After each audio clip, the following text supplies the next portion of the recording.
Welcome to Ian Cinema, your destination for endless entertainment and unforgettable movie moments. Discover exciting films, inspiring stories, and cinematic journeys across every genre. Whether you love action, drama, thrillers, or timeless favorites, there's always something waiting for you here. Sit back, enjoy the experience, and let Ian Cinema bring the magic of movies to your screen. Moana is a 2026 American adventure film and a live-action adaptation of a Disney Animation's 2016 animated classic of the same name, serving as the third overall installment in the Moana franchise and the first live-action entry in the series. The film is directed by Thomas Kail and written by Jared Bush and Dana Ladumiller. It is produced by Dwayne Johnson, Hiram Garcia, Danny Garcia, Beau Flynn, and songwriter Lin-Manuel Miranda.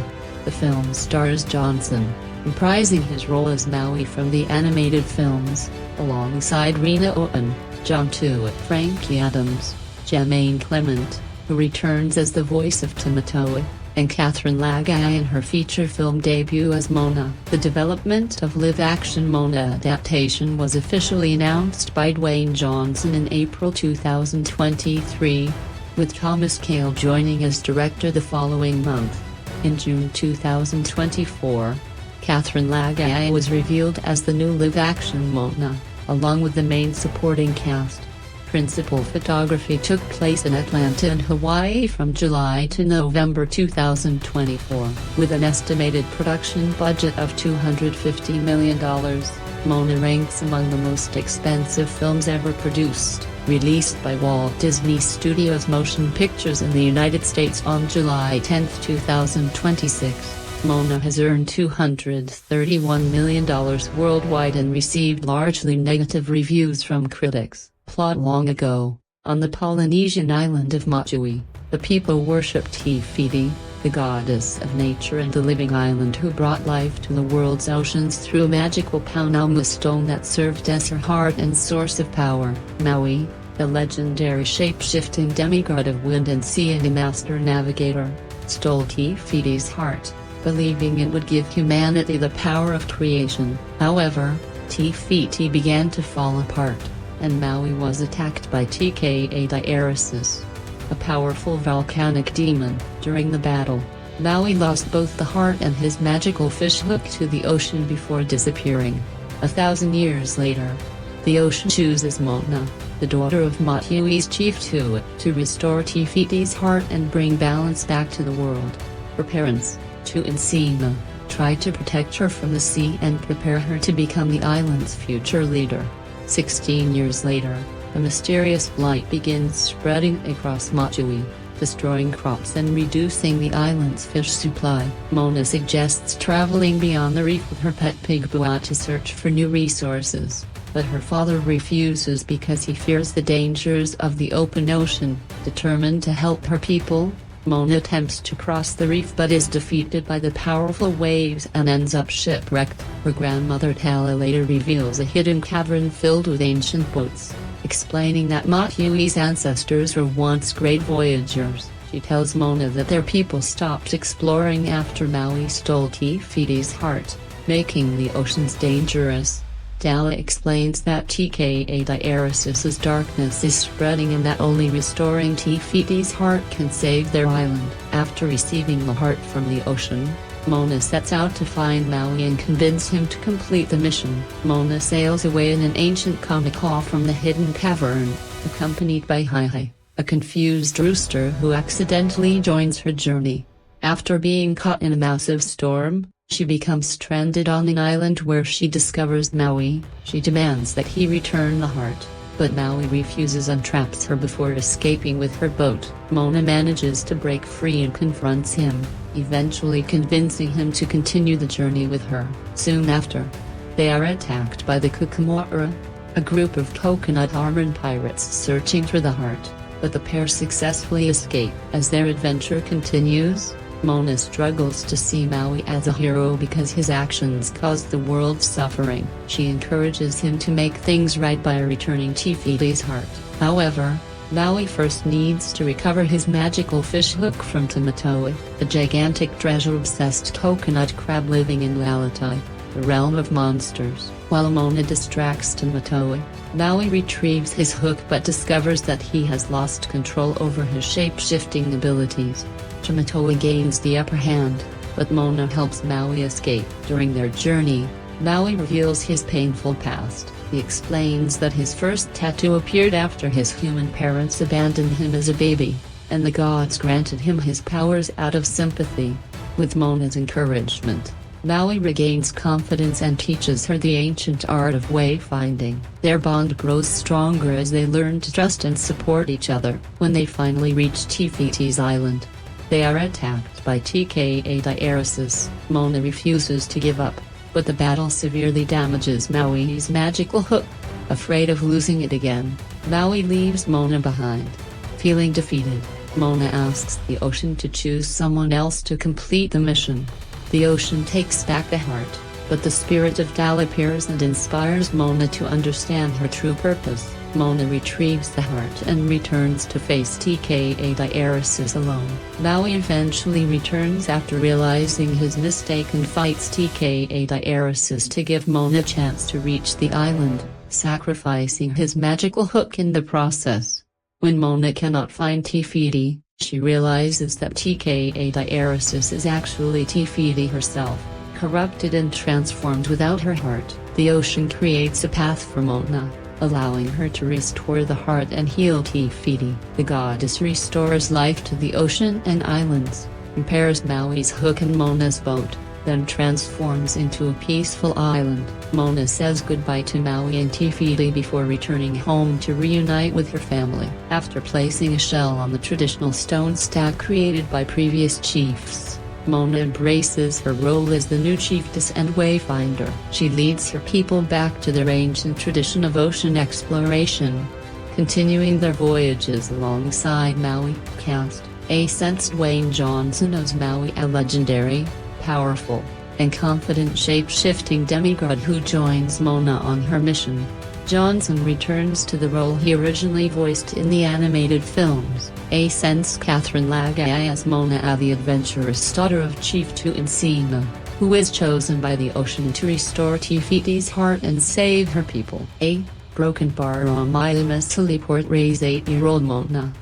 Broken Bar Emmabua'i Shapes and portrays 4-year-old Moana. Serena Owen as Grimatali, Moana's grandmother and Chief Tua's mother. Tala shares Moana's deep connection with the ocean and encourages her to follow her destiny. John Tua as Chief Tui, Moana's protective father, Sima's husband, Tala's son, and the leader of Maui. Frankie Adams as Sine, Moana's mother, Chief Tua's wife, and an important figure in the Maui community. Jermaine Clement as Tamatoa, a giant, villainous treasure-collecting coconut crab from Laga'aia and Maui's longtime enemy. Clement reprises his role from the animated films. Production development in 2019. Walt Disney Pictures privately approached Dwayne Johnson with plans to develop a live-action adaptation of Moana. 2016. On April 3, 2023, Johnson officially announced the project, revealing that he would return as Maui while also serving as a producer alongside his former wife Danny Garcia and her brother Hiram Garcia through 7 Bucks Productions, as well as Beau Flynn for Flynn Picture Co. The original animated film's lead voice actress, Alia Kravlo, joined the project as an executive producer. Johnson explained that the story had a deeply personal connection to him, saying that it represented his culture, heritage, and the strength and spirit of Polynesian people. He expressed his excitement about returning as Maui, the character inspired by the mana and legacy of his late grandfather, Chief Peter Mavia. Johnson also emphasized that music and dance are central to Polynesian identity and that the remake provided an opportunity to celebrate the traditions, values, and purpose of his people. Sean Bailey, who was serving as president of the Disney Live Action's production division at the time, explained that although only a few years had passed since the animated film's release, the decision to remake Moana was influenced by Disney's 100th anniversary celebrations. The film was developed with an estimated production budget of $250 million, On May 31, 2023, Thomas Kail was announced as the director.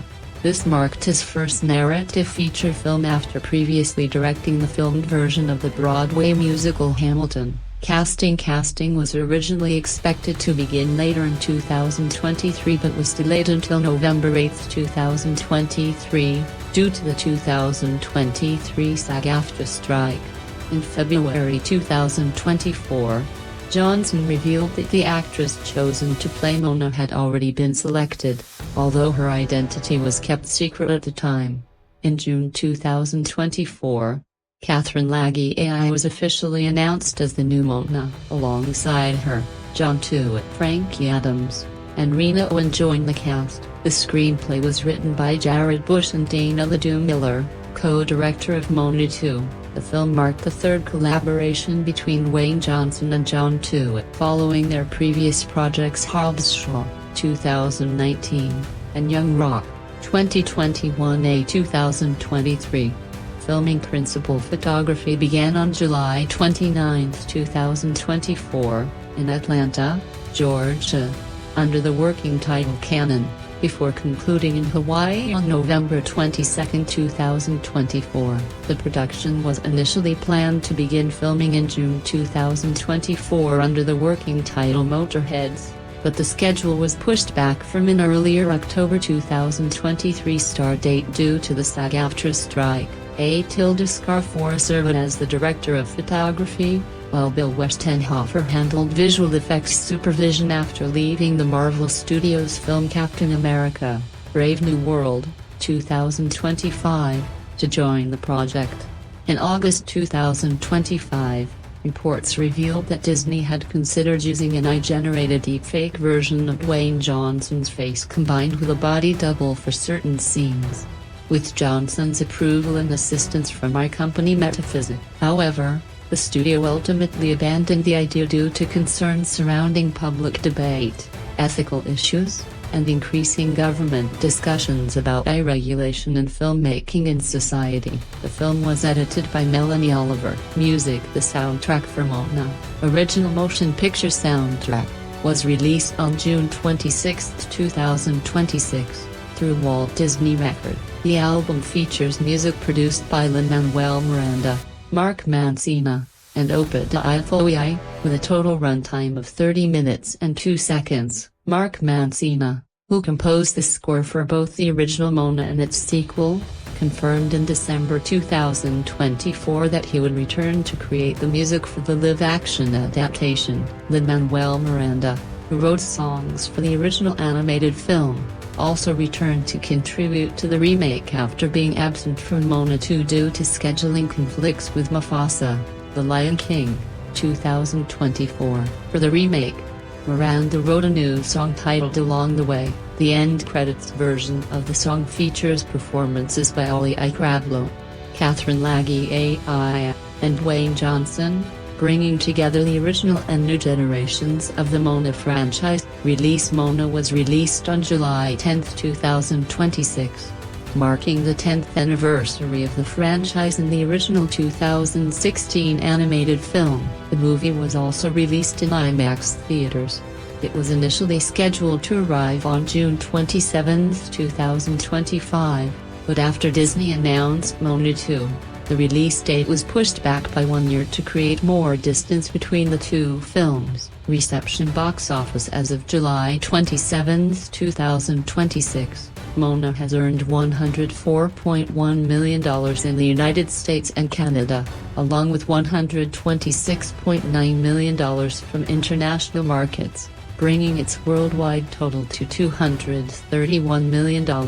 However, after a disappointing opening weekend, Deadline Hollywood estimated that the film could result in a loss of $125 million for the studio. In the United States and Canada, early projections suggested that Moana would earn between $60 million and $65 million during its opening weekend across 3,875 theaters. The film was also expected to generate around $130 million globally.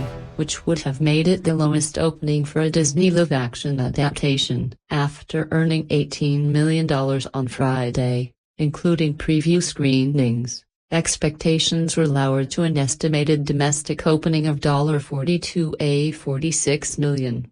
The film ultimately debuted with $43 million in North America and $52 million internationally, earning a worldwide opening total of $95 million. Several media outlets described the performance as a major disappointment.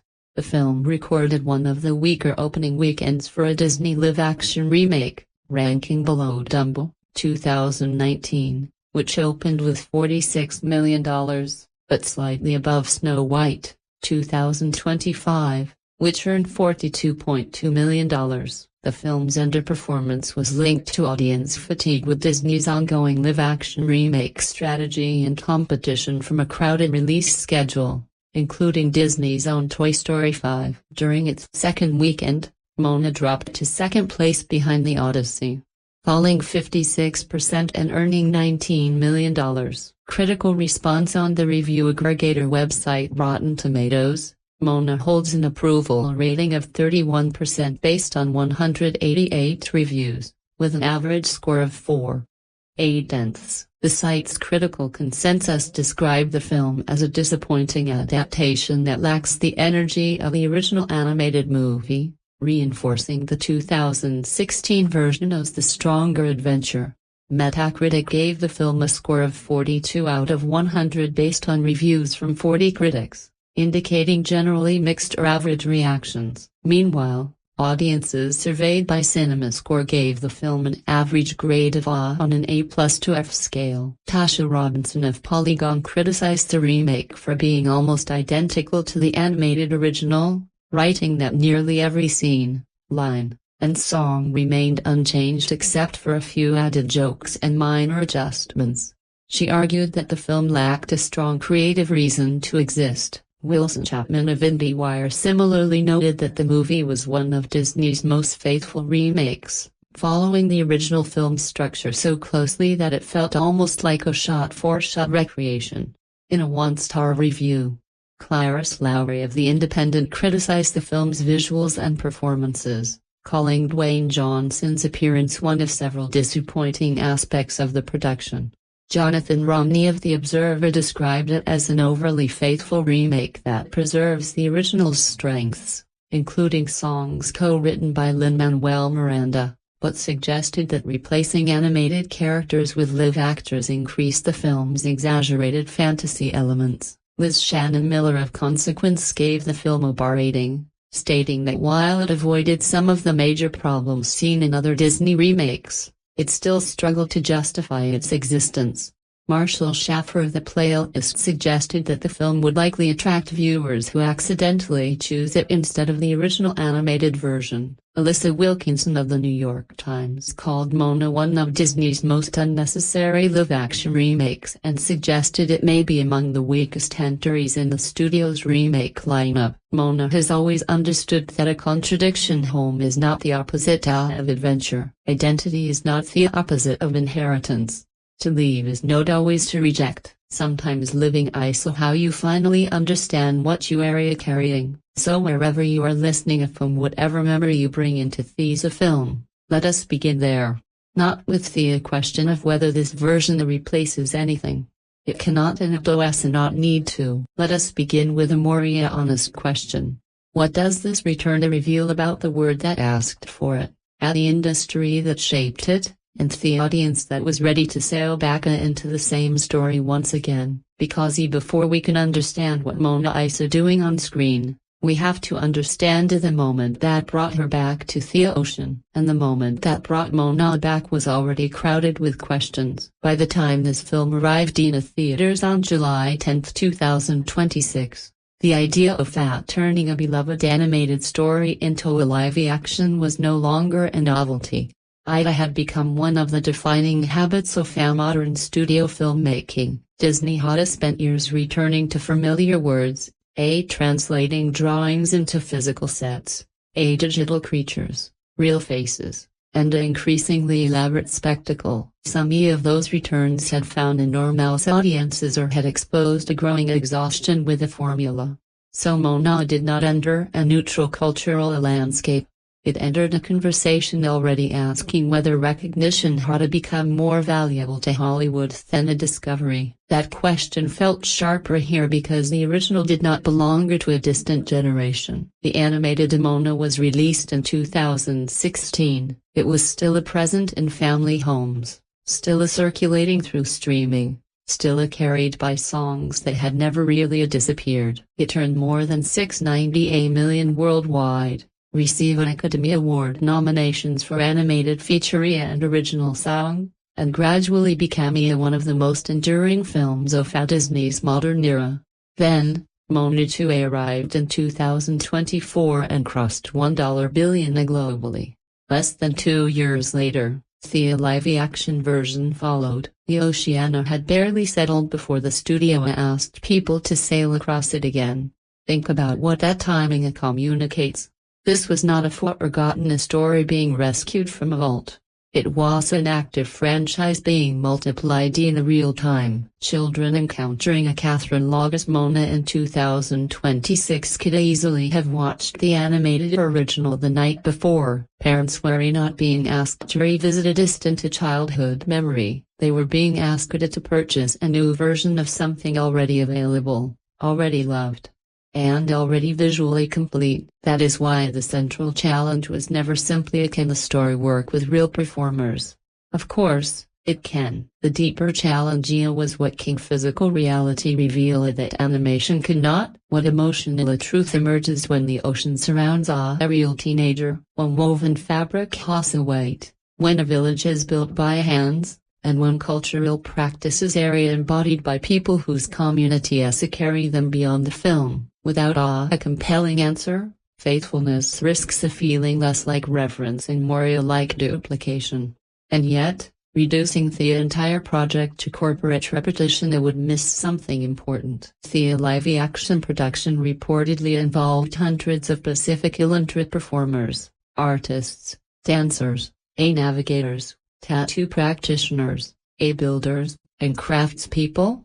Culture and knowledge shaped the construction of homes, clothing, movement, materials, and ritual detail. In that sense, the film's physicality created an opportunity that the animated version could not offer. In the same way, Polynesian people were not only inspiring the world on screen, but visibly inhabiting it, building it, and authoring its textures. This matters because representation is not an abstract achievement. It changes who is allowed to occupy the center of an image. It changes which faces area treated as universal, which bodies area permitted to carry myth, and which living traditions are seen not as a decorative background, but as knowledge. A giant studio production can still be commercial and culturally meaningful at the same time.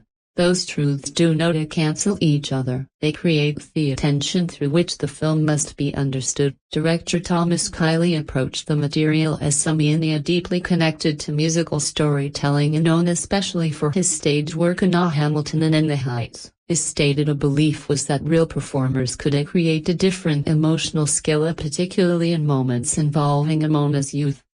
Her connection to the water and the intimacy of her bond with the grandma Tala. Dwayne Johnson returned as Maui while Qatar and Laga'aia stepped into the central role, carrying the unusual burden of making an iconic character feel human without making her feel smaller. But the world receiving of this film was not only debating the representation and remakes, it was also renegotiating the meaning of theatrical spectacle. In 2026, cinemas were re-experiencing a stronger year with the domestic market running ahead of 2025 major releases, once again creating the sense of a shared summer season. But at the same time, family audiences were being divided among several large films, including Toy Story 5 and Minions and Monsters. Moana arrived as a major theatrical event, but at a marketplace where familiarity was everywhere and attention was finite. The opening response captured the contradictions surrounding the entire project. The film debuted at number only in North America. Yet its opening was considered disappointing for a production reported to cost around $250 million. It earned approximately $43 million domestically and $95 million worldwide in its first weekend. That is a large amount of money in ordinary terms and a troubling amount in a blockbuster mathematics. A film can fill thousands of seats and still be described as an underperformance because of the scale of its investment demands something closer to a cultural takeover. Critics were largely unconvinced. The repeated concern was not that the film betrayed the original, but that it remained too close to it. That a distinction is essential. Adaptations are often criticized for changing too much. Yet, Moana encountered the opposite problem. Fidelity itself became evidence against the film. Caden Lags the performance drew praise and the craftsmanship was often acknowledged. But many reviews questioned what the new version added beyond physical scale. Audience reactions were warmer, reflected in an A- cinema score and stronger recommendations than the critical conversation suggested. So a gap emerged. Critics approached the film as an artistic object that needed to justify its repetition. Many audience members approached it as an experience, a chance to hear familiar songs, see familiar characters, and share the story with family on a large screen. Neither response is dishonest. They're simply measuring different things. A critic might ask whether the film transforms the source. A charm may only ask whether the ocean feels magical. A longtime fan might notice every recreated composition. Someone meeting Moana for the first time may not experience repetition at all.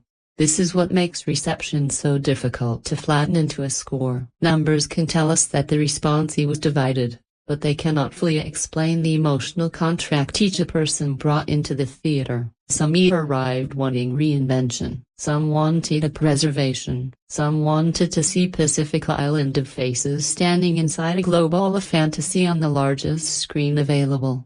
Some simply wanted the songs. That's the point. The film is too new to have an award history or a genuine second life on streaming. Its theatrical story is still unfolding. There has been no time for nostalgia to soften its edges. No years of repeat viewing to reveal whether it becomes a family staple or a temporary extension of the franchise. We are encountering it before culture has decided what to do with it, and perhaps that uncertainty is the most honest lens available. Moana was born into a period when studios trusted known stories, audiences distrusted obvious repetition, cinemas needed events.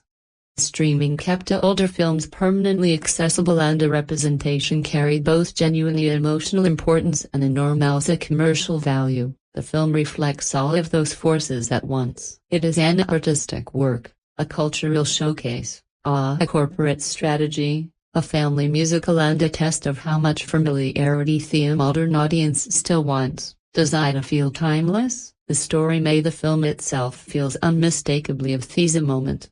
Beautiful, expansive, sincere, cautious, culturally attentive, and haunted by the question of why it needed to exist.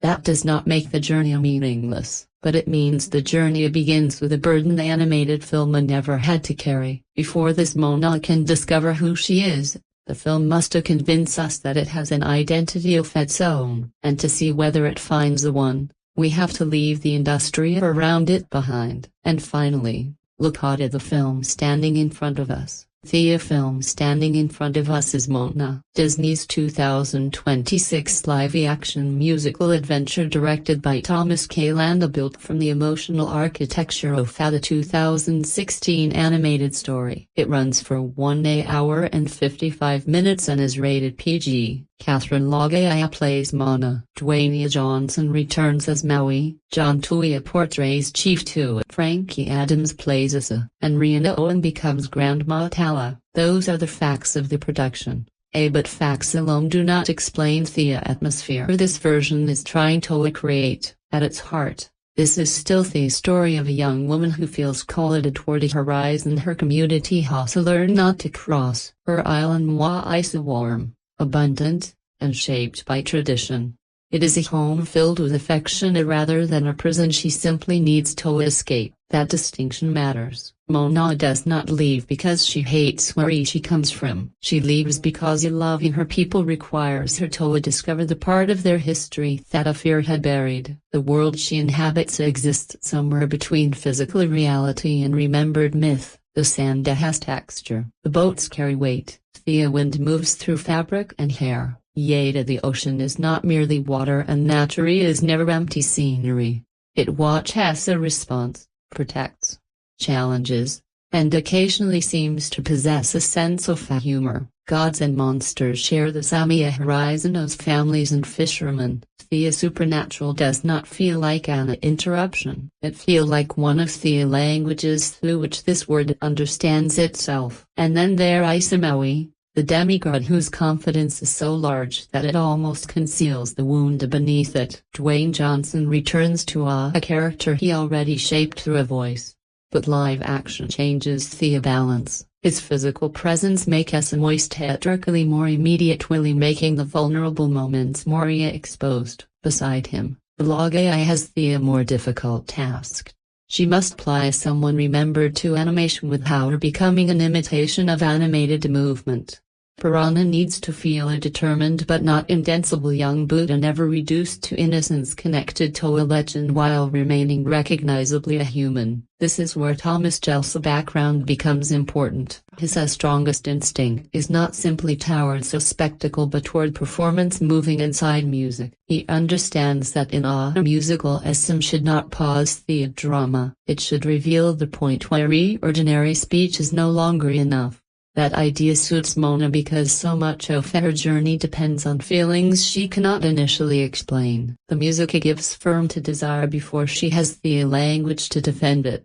Kale also approaches community as an active yet dramatic force. Moana is not just a collection of people waiting for the hero to depart. It is a network of obligations, rituals, work, affection, and inherited knowledge. Moana's choice matters because it affects all of those connections. The more alive the land feels, the more emotionally costly the ocean becomes. Cantor can make the film sound simpler than it is. It is a firmly adventure, a musical, a fantasy, and a coming-of-age story. But beneath those categories, it is about the difference between leadership and obedience. Ida asks whether protecting a community always means preserving its current shape. It asks how fear can disguise itself as wisdom when repeated for generations, and it asks whether identity is handed down intact or completed through action. Spoiler-free. Should you watch it? Yes, but with the right expectation. Do not go because you expect the story to surprise you at every turn. Its course remains deliberately familiar. Go if you want to see what embodiment changes, how a rellow face carries uncertainty, how actual landscapes outer scale, and how familiar a music feels when it moves through a physical breast and space. The production places specific talented performers and cultural traditions at the center of its world, giving the adaptation a value that cannot be measured only by how much of the plot has changed. You may also need to accept that the film's strengths and limitations come from the same decision. Its loyalty to the animated version that preserves what people love, but that loyalty can restrict discovery. Some scenes invite you to feel the old emotion again rather than offering a new path toward it. Whether that feels comforting or unnecessary may depend on your relationship with the original, or younger audiences meeting Moana through this version. None of the comparison may matter. They may simply see a girl looking at the sea and understand that the world is larger than the rules she has inherited. For others, the experience may be more layered. You are watching a new actor begin her journey while remembering another Moana, taking the same first steps. The film asks you to hold both images without forcing Onia to erase the other. And perhaps that is the fairest way to enter it. Not as a replacement. Not as a definitive version. As a performance of a story whose central idea remains powerful enough to survive a change in form. Because once the comparisons squared down even briefly, one question remains. Does this particular Moana make you believe that the ocean is calling her? To answer that, We have to return to Thea beginning, not to the history of Thea franchise, but to the first feeling Thea film creates when the lights go down. When I first sat with this film, I expected the familiarity to reach me before anything else. I expected a comparison to become the loudest voice in the room. Every image would be measured against another image. Every musical phrase would carry the memory of how it sounded before. Every character would arrive already surrounded by an older version of themselves. For the first few minutes, that is exactly what happened. I was not simply watching an island appear. I was noticing how the island had been rebuilt. I was looking at the water and asking what had changed. I was watching faces enter the frame and instinctively searching for the gestures, expressions and rhythms I already knew. That is a strange barrier created by a story so familiar. The mind begins reviewing the adaptation before the heart has been given time to experience it. But gradually something quieter took over. The opening does not feel like an invitation to an entirely unknown world. It feels more like returning somewhere remembered and discovering that the air is different. Was no longer composite of drawn lines and carefully shaped color. It has heat, density, distance, and physical labor. The structures seem built rather than imagined. The boats feel heavy enough to resist the water. The clothing moves with the body as wearing it. Even the ground beneath the characters appears to insist upon its own reality. That physical weight changes the atmosphere immediately. Animation can create perfect movement. It can allow a wave to curve with emotional precision or a character's expression to shift beyond the limits of a human face. Elevation cannot reproduce that freedom without revealing the effort involved. Instead, it offers a resistance. Water pushes back, wind interrupts, sand flows a footstep. A body must occupy the same space as the environment rather than glide through a world design entirely around it. At first, I was unsure whether that resistance helped the story. The animated film possesses a natural visual rhythm in which reality and myth seem to belong to the same breath. Here the film must work harder to convince you that an ocean can think, that legends can move beside ordinary people, and that the boundary between the natural and the supernatural is not fixed. The more realistic the island becomes, the more noticeable the fantasy can feel. And yet the opening finds its emotional footing not through the scale of the word but through Moana's attention to it. Catherine Laga'aia does not enter the story as someone already prepared to become a symbol. There is uncertainty in the way she watches, listens and hesitates. Her curiosity is not presented as rebellion for its own sake. It feels closer to recognition, as if the ocean is awakening a part of her that has always existed but has never been given a name. That choice made the film feel gentler than I expected. There is a temptation in the art adaptations to announce importance immediately. The music rises, the camera expands. Every image seems determining to prove that the story has become bigger. But emotional scale does not always grow alongside visual scale. Sometimes the most persuasive moment is simply a fascia responding to something beyond the frame. The early scenes are strongest when the film remembers this. Moana's relationship with the ocean begins less like a heroic contract and more like a private understanding. She's not yet a voyager.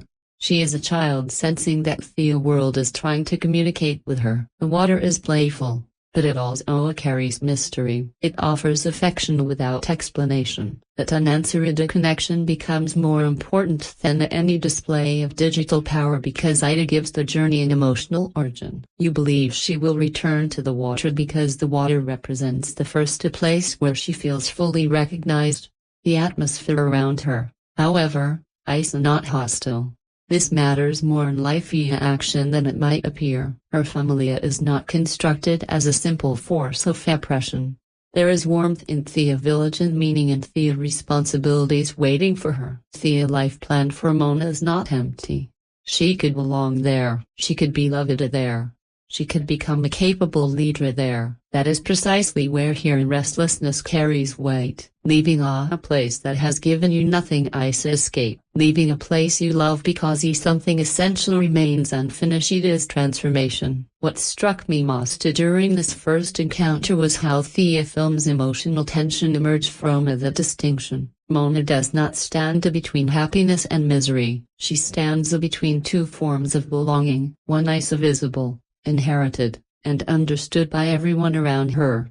The other exists beyond the reef where certainty ends. The film's opening wants us to feel the comfort of the island before asking us to understand the pull of the horizon. When it succeeds, the ocean does not seem attractive merely because it promises adventure. It becomes the physical shape of a question Moana cannot silence. Who might she become if she crosses the boundary everyone else has accepted? The music enters Thea's attention carefully. Familiar melodies create immediate emotional recognition, but hearing them through a new performer changes their intimacy. A voice emerging from a real body carries breath, effort, and small imperfections. Those details make the songs feel less like declarations delivered from inside a perfect musical universe and more like thoughts becoming too large to remain internal. Still, I could not completely forget the earlier film. There were moments when recognition arrived so quickly that the new image struggled to form its own identity. Instead of wondering what would happen, I found myself wondering how it would be recreated. Instead of being carried entirely by the scene, I occasionally became aware of the adaptation making choices around the scene. I already know that distance never disappeared completely, but neither did the sincerity. Here is what I keep returning to. The film does not initially win you a true novelty. It wins you when it does through presence. Through Laga'aia's stillness show the lived texture of the community, through the simple emotional truth of a young person being loved deeply and still feeling called elsewhere. By the time Moana looks toward the horizon with a longing she cannot yet explain, comparison has not vanished, but it has become less important. The question is no longer whether the image matches the one in a memory. The question is whether you can feel the distance between the person she has been told to become and the persona waiting somewhere beyond the reef. And from that feeling the story finally begins to move. The story begins with an act of theft so ancient that the consequences have become part of the weather. One demigod who wants humanity to love him takes the heart of Fati, the source of creation. He believes he's giving people a gift. Instead he breaks a balance. He does not fully understand. The islands begin to lose their life and the heart disappears into the ocean. While Maui is separated from the magical hook that gives him his power. Generations later, no one in Amanui speaks of this as a living crisis. They experience it as distance, as an old fear embedded in the rule that no only should travel beyond the reef. Moana grows up inside that rule. Here a connection to the ocean begins before she can understand what it asks of her. The water chooses her, protects her, and places the lost heart in her hands. The childhood wonder is quickly covered by a responsibility. She is the daughter of Fat Chief Twit, and her future has already been written in the rhythms of the village. She learns how to listen to disputes, ordnance work, care for resources, and stand where her people can see her. There is real dignity in this education. The film does not present leadership as a crown waiting to be tamed. It is attention. It is service. It is the willingness to carry worries that may never become your own. That is why Moana's desire to cross the reef never feels like simple ambitions. She is not choosing adventure over duty. She senses that duty itself may require adventure. The island begins to show signs of decay. Crops fail, fish disappear from familiar waters. Solutions that once worked no longer work. Yet the community's first instinct is to remain within the boundaries that have always protected it. Shifty responds with the fear of someone who has already learned what the ocean can take. To Moana, the reef appears to be a door. To him, it is the edge of a wound. Their conflict is powerful because both of them believe they are protecting a Montanoi. Moana wants to move because she sees change approaching. Her father wants her to remain because he remembers the loss. Neither position comes from a selfishness, and that prevents the story from becoming a simple argument between a courage and cowardice. Fear can contain love. Tradition can contain trauma. Aruna may survive long after people have forgotten the pain that created it. Dramatila is the person who helps Moana see beneath that rule. She does not force an identity upon her granddaughter. She recognizes the identity already trying to emerge in Atala's presence. The story becomes less about rebellion and more about a remembrance. She reveals that their ancestors were voyagers. People who did not merely survive the ocean but freed it, trusted it, and built their sense of home through movement. The community's stillness is not its original nature. It is an interruption. This discovery alters everything. The boats hidden away are more than tools. They are evidence of a self the island had buried. Moana realizes that the pull she has felt all her life is not a rejection of her people, it is one of the deepest things she shares with them. Her longing is an ancestral memory moving through a persona too young to have been treated. Then the film gives her departure an emotional cost.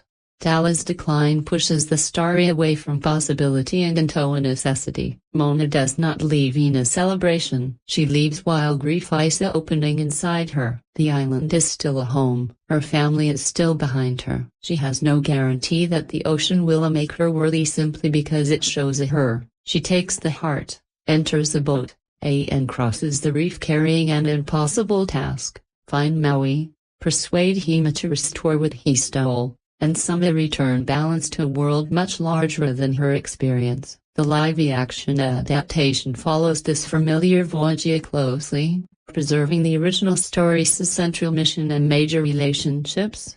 This is a point where the story stops being a dream about the horizon and becomes a confrontation with everything beyond it. The ocean that once behaved like a companion now feels vast, different, and physically exhausting. Moana has inherited voyaging, but she has not inherited mastery. Her first attempts are messy. The boat rests her, weather overwhelms her, direction becomes guesswork. The film allows her courage to exist beside incompetence, which is essential. Courage without uncertainty is simply power. Moana has very little power. She continues anyway. When she finally demois, she does not find the heroic figure preserved in a legend. She finds someone trapped inside his own performance. Maui fills space with confidence because silence might allow doubt to enter. He treats admiration as a kind of nourishment and other people as an audience he must keep under control. Moana approaches him with the urgency of a dying island. He initially responds as though she has arrived to confirm his greatness. Their conflict is comic, but beneath the humor lies a fundamental difference in how they understand responsibility. Moana believes being chosen creates an obligation. Maui believes his gifts should free him from one. He attempts to take the boat and abandon her, not because he is purely cruel, but because returning the heart would require him to face the failure that has defined the centuries of his life. His arrogance is partly fear with a louder voice. The heart reminds him that his greatest attempt to earn love caused devastation. Moana is not merely asking him to complete mission. She's asking him to revisit the moment his identity collapsed. The ocean repeatedly returns Moana to the boat, turning their partnership from a choice into a condition. Eventually, survival requires a cooperation. Even Hai, carried into the voyage almost by accident, becomes part of this emotional pattern. The bird contributes very little in any practical sense, yet his helpless presence keeps interrupting the grandeur of the mission. Moana is trying to save creation while also preventing only a confused animal from disappearing over the side of the boat. That contrast gives the adventure warmth. Caro is rarely experienced as a clean sequence of noble decisions. It is often a responsibility arriving in ridiculous inconvenient forms asking to be protected. Anyway, Moana's instinct is always to preserve life even when that life cannot understand what she is doing. Long before she restores the world, the film shows us the kind of leader she's becoming through the smallest creature entrusted to her. Their voyage develops through resistance rather than instant trust. Maui sees an inexperienced human who does not understand the scale of what she is attempting. One sees a legendary figure who has mistaken self-protection for a freedom. The film becomes a character-driven here even when enormous creatures and magical objects occupy the screen. The external goal is clear. The movement comes from the change in the relationship between these two people. Each challenge strips away one of their assumptions. Their encounter with Thea Kukamura transforms the scene to a place of many danger. The sequence moves quickly, but it also forces Moana to act rather than simply insist that she belongs. She begins improvising, reading a movement, and making decisions before her confidence has time to arrive. Moana meanwhile begins to notice that her determination is not temporary. She is not a passenger waiting to be rescued. She is learning how to become useful inside chaos. The journey toward Tomato pushes them into a stranger kind of fit. The giant crab represents the potato without meaning, a creature who turns a beauty into possession and treats the surface as the whole truth. Moy must recover his hook from this world of belittling distraction, but taking Ida back does not immediately restore him. His transformations fail. The objective returns, yet the certainty attached to it does not. That failure exposes the wound beneath his legend. Maui's tattoos preserve the heroic version of his life, but his body also carries the child who was abandoned before he could decide what he was worth. His hunger for praise began as an attempt to answer a devastating question. Why was he not enough to be kept? Defeats the story and the gifts to humanity become efforts to build a reason for people to want him. Moana does not excuse his selfishness, but she begins to understand its shape. This is where their partnership gains emotional weight. She stops treating Maui as a duel required to complete the mission. He stops treating her as a nuisance accidentally carried into his story. They begin to see what the other is afraid to say. Moana fears that the ocean selected the wrong person. Mania fears that without his powers, there is no person worth selecting at all. Their training scenes matter because wayfinding becomes more than navigation. Moana learns to read stars, wind, a current, and the movement of the boat. But she is also learning a different relationship with uncertainty. At home, a leadership meant having answers. At sea, a leadership often means remaining attentive when answers are unavailable. She cannot control the ocean. She can only learn how to move with forces larger than herself. The pacing deliberately alternates between forward momentum and emotional pose. The action sequences keep the voyage alive, but the quieter stretches are where the characters change. The sea creates a space beyond social roles. There is no village to call Moana future chief and no crowd to call Moana hero. Away from those identities, both must discover what remains. For a while, it seems that a discovery may be enough. Moana becomes more stable. Maui becomes more generous. Their mission begins to feel possible. Not because the dangers have diminished, but because trust also replaced the need to prove themselves separately. He teaches her how to guide the boat. She reminds him that his word did not begin with the hook. Each gives the other a language for something Thea could not reach alone. Then Thea approached the fitting. The journey narrows toward the place where all of its emotion and questions must become action. Maui will have to face the consequences of his theft. Moana will have to discover whether being chosen means she can succeed. The heart glows in her hands small against the scale of what stands before them. Takalai between them and restoration, a force of fire, rage and destruction. The plan fails. Maui's hook is damaged. The confidence they have built collapses under the reality of what the final crossing demands. For the first time, the mission no longer seems merely dangerous. It seems impossible. Moya sees the possible destruction of the only object through which he understands himself. Moana sees the possible destruction of everything she left home to save. They have reached the point where neither courage nor companionship can protect them from loss. And here is where the film shifts completely. To understand what this adaptation ends.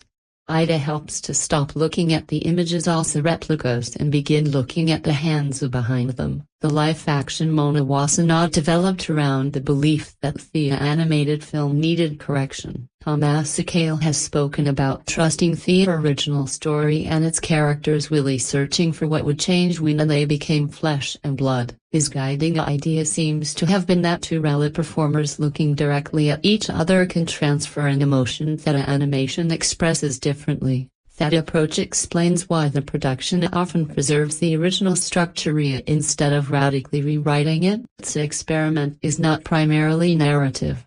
It is physical and human. The first crucial decision was finding Moana herself. According to Disney, casting directors Bernard Desi and Tiffany Laga'aia conducted an extensive worldwide search involving thousands of young performers. Catherine Laga'aia, then 17 and still attending school in Sydney, ultimately won the role and made her feature film debut. She was not chosen because she can recreate Toy Grala's performance. Exactly. Lager has said she understood that imitation would prevent the character from belonging to her. Clout, now an executive producer, Alder offered her guidance as she stepped into the part. That fact reshapes the way we watch Moana's uncertainty. Pla was not a seasoned star pretending to stand at the beginning of an unknown journey in a very real sense.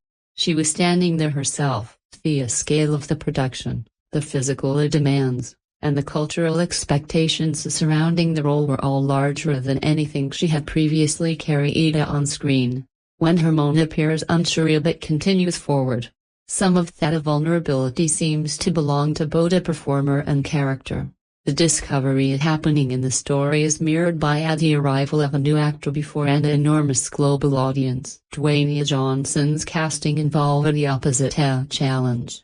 He had already given Maui his voice comic timing and some of his cultural and personal resonance in the animated film, returning in live action and translating a character build through exaggerated movement into a physical performance without losing the energy people remembered.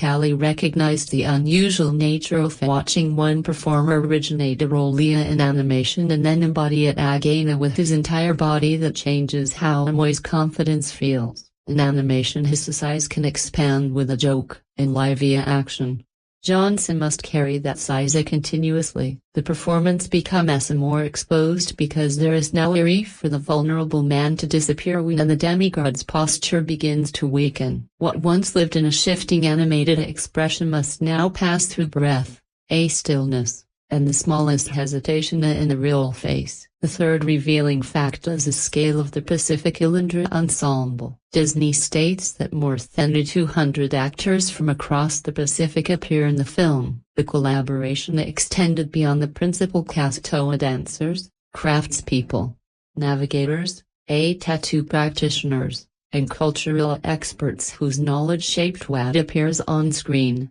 This matters whenever Matui fills the frame. The village does not feel inhabited by anonymous background performers positioned to create movement behind the stars. The gestures, dances, work, clothing, and the physical relationships carry the presence of people drawing from living cultures. It makes Moana's responsibility easier to understand.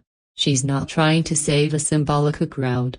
The film surrounds her with the faces, generations, skills, and patterns of communal life. The more specific the village becomes, the more meaningful her promise to return becomes. That's the specificity continued into the costumes.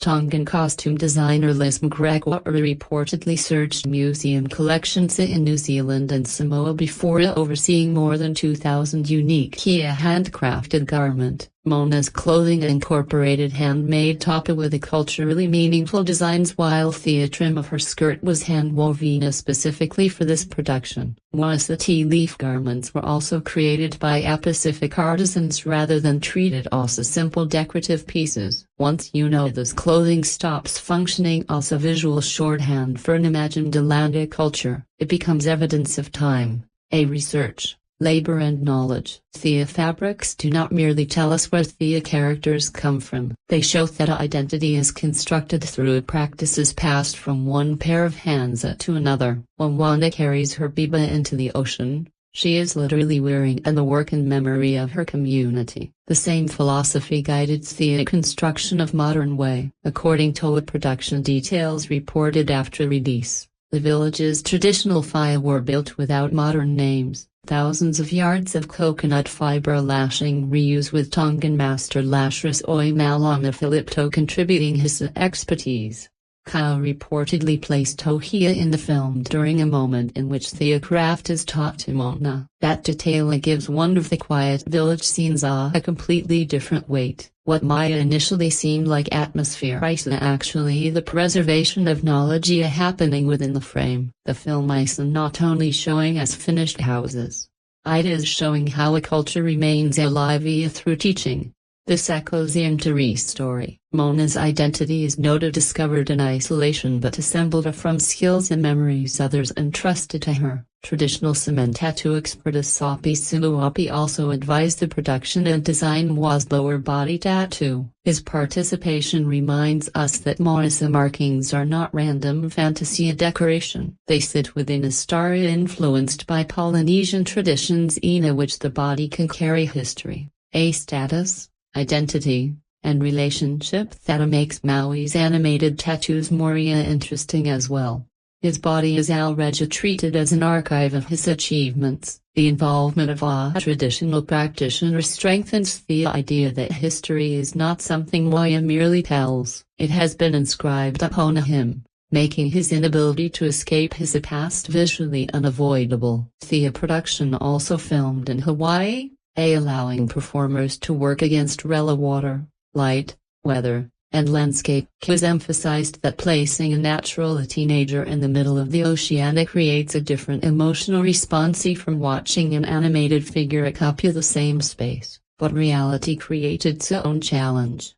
The filmmakers had to combine physical environments with a responsive ocean transformation magic, mythical creatures, and impossibly islands without allowing the digital elements to make the actors feel disconnected from the world. The film is the most convincing when efforts support a performer's reaction rather than demand attention for themselves. The music followed a similarly careful path.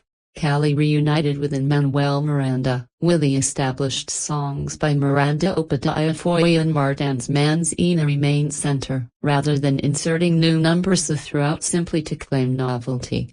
The team created along the wait for the end credits performed by Laga'aia Johnson and Kello. Carol described the song as a bridge between the two manas with the original voice passing something toward the new performer. It is a fitting image for the production itself. This film was made through a constant act of receiving and passing forward one actor to another, animation to live action, inherited music to new voices, cultural knowledge to global screen.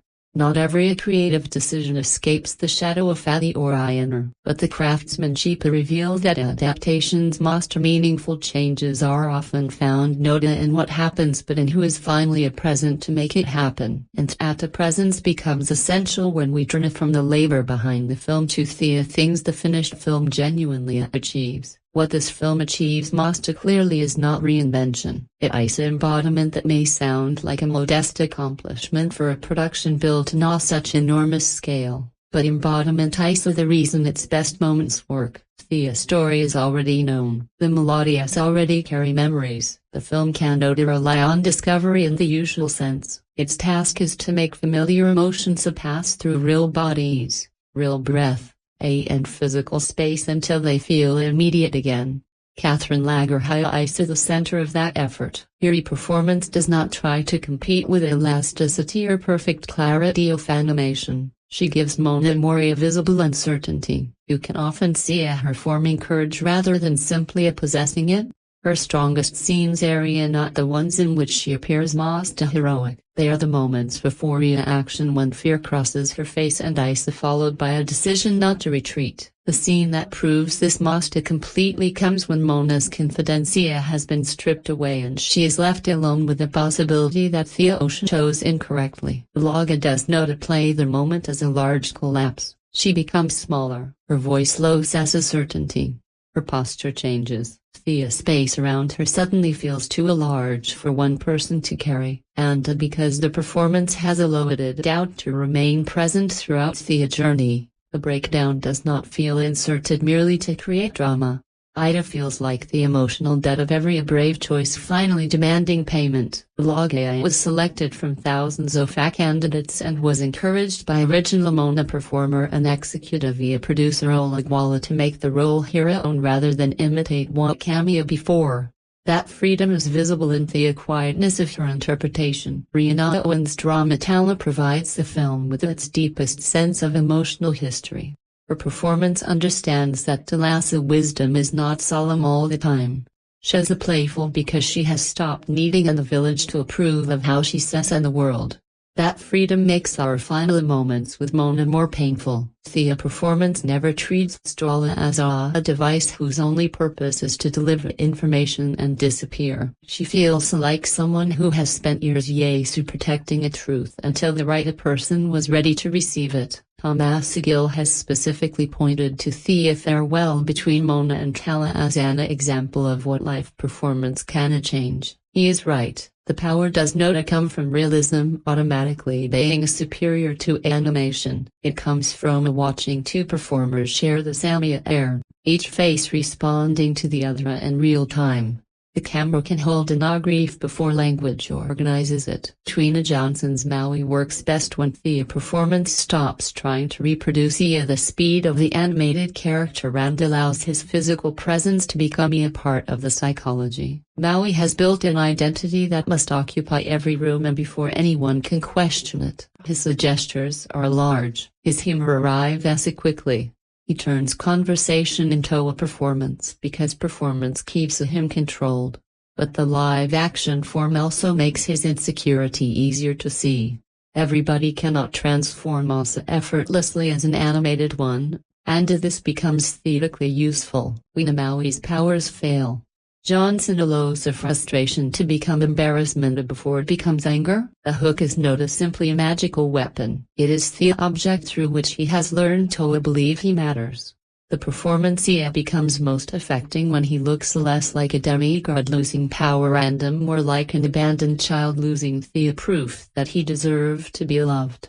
The writing succeeds whenever it allows Moana and Moya to challenge the story as they tell about themselves. Their relationship is not built on affection alone.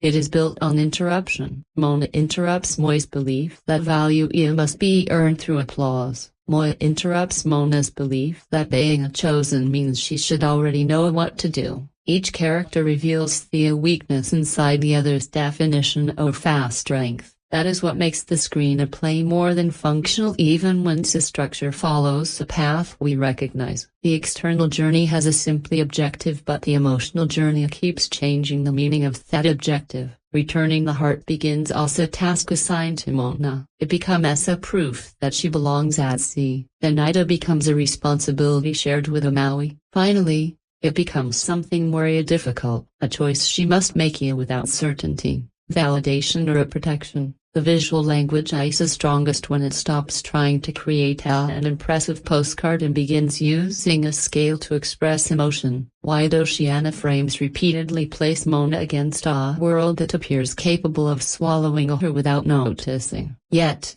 the camera does not use her smallness only to make the danger seem larger. It makes her persistence visible. Every time the frame emphasizes how little space she occupies, the decision to continue gains a weight. Motawi is photographed differently. The village is full of layered movement, warm human proximity, woven textures and bodies working beside one another. The frame feels occupied to see. That density disappears. Moana has to create rhythm from emptiness. The contrast helps us feel why leaving is both necessary and painful. Omia surrounds her with identity.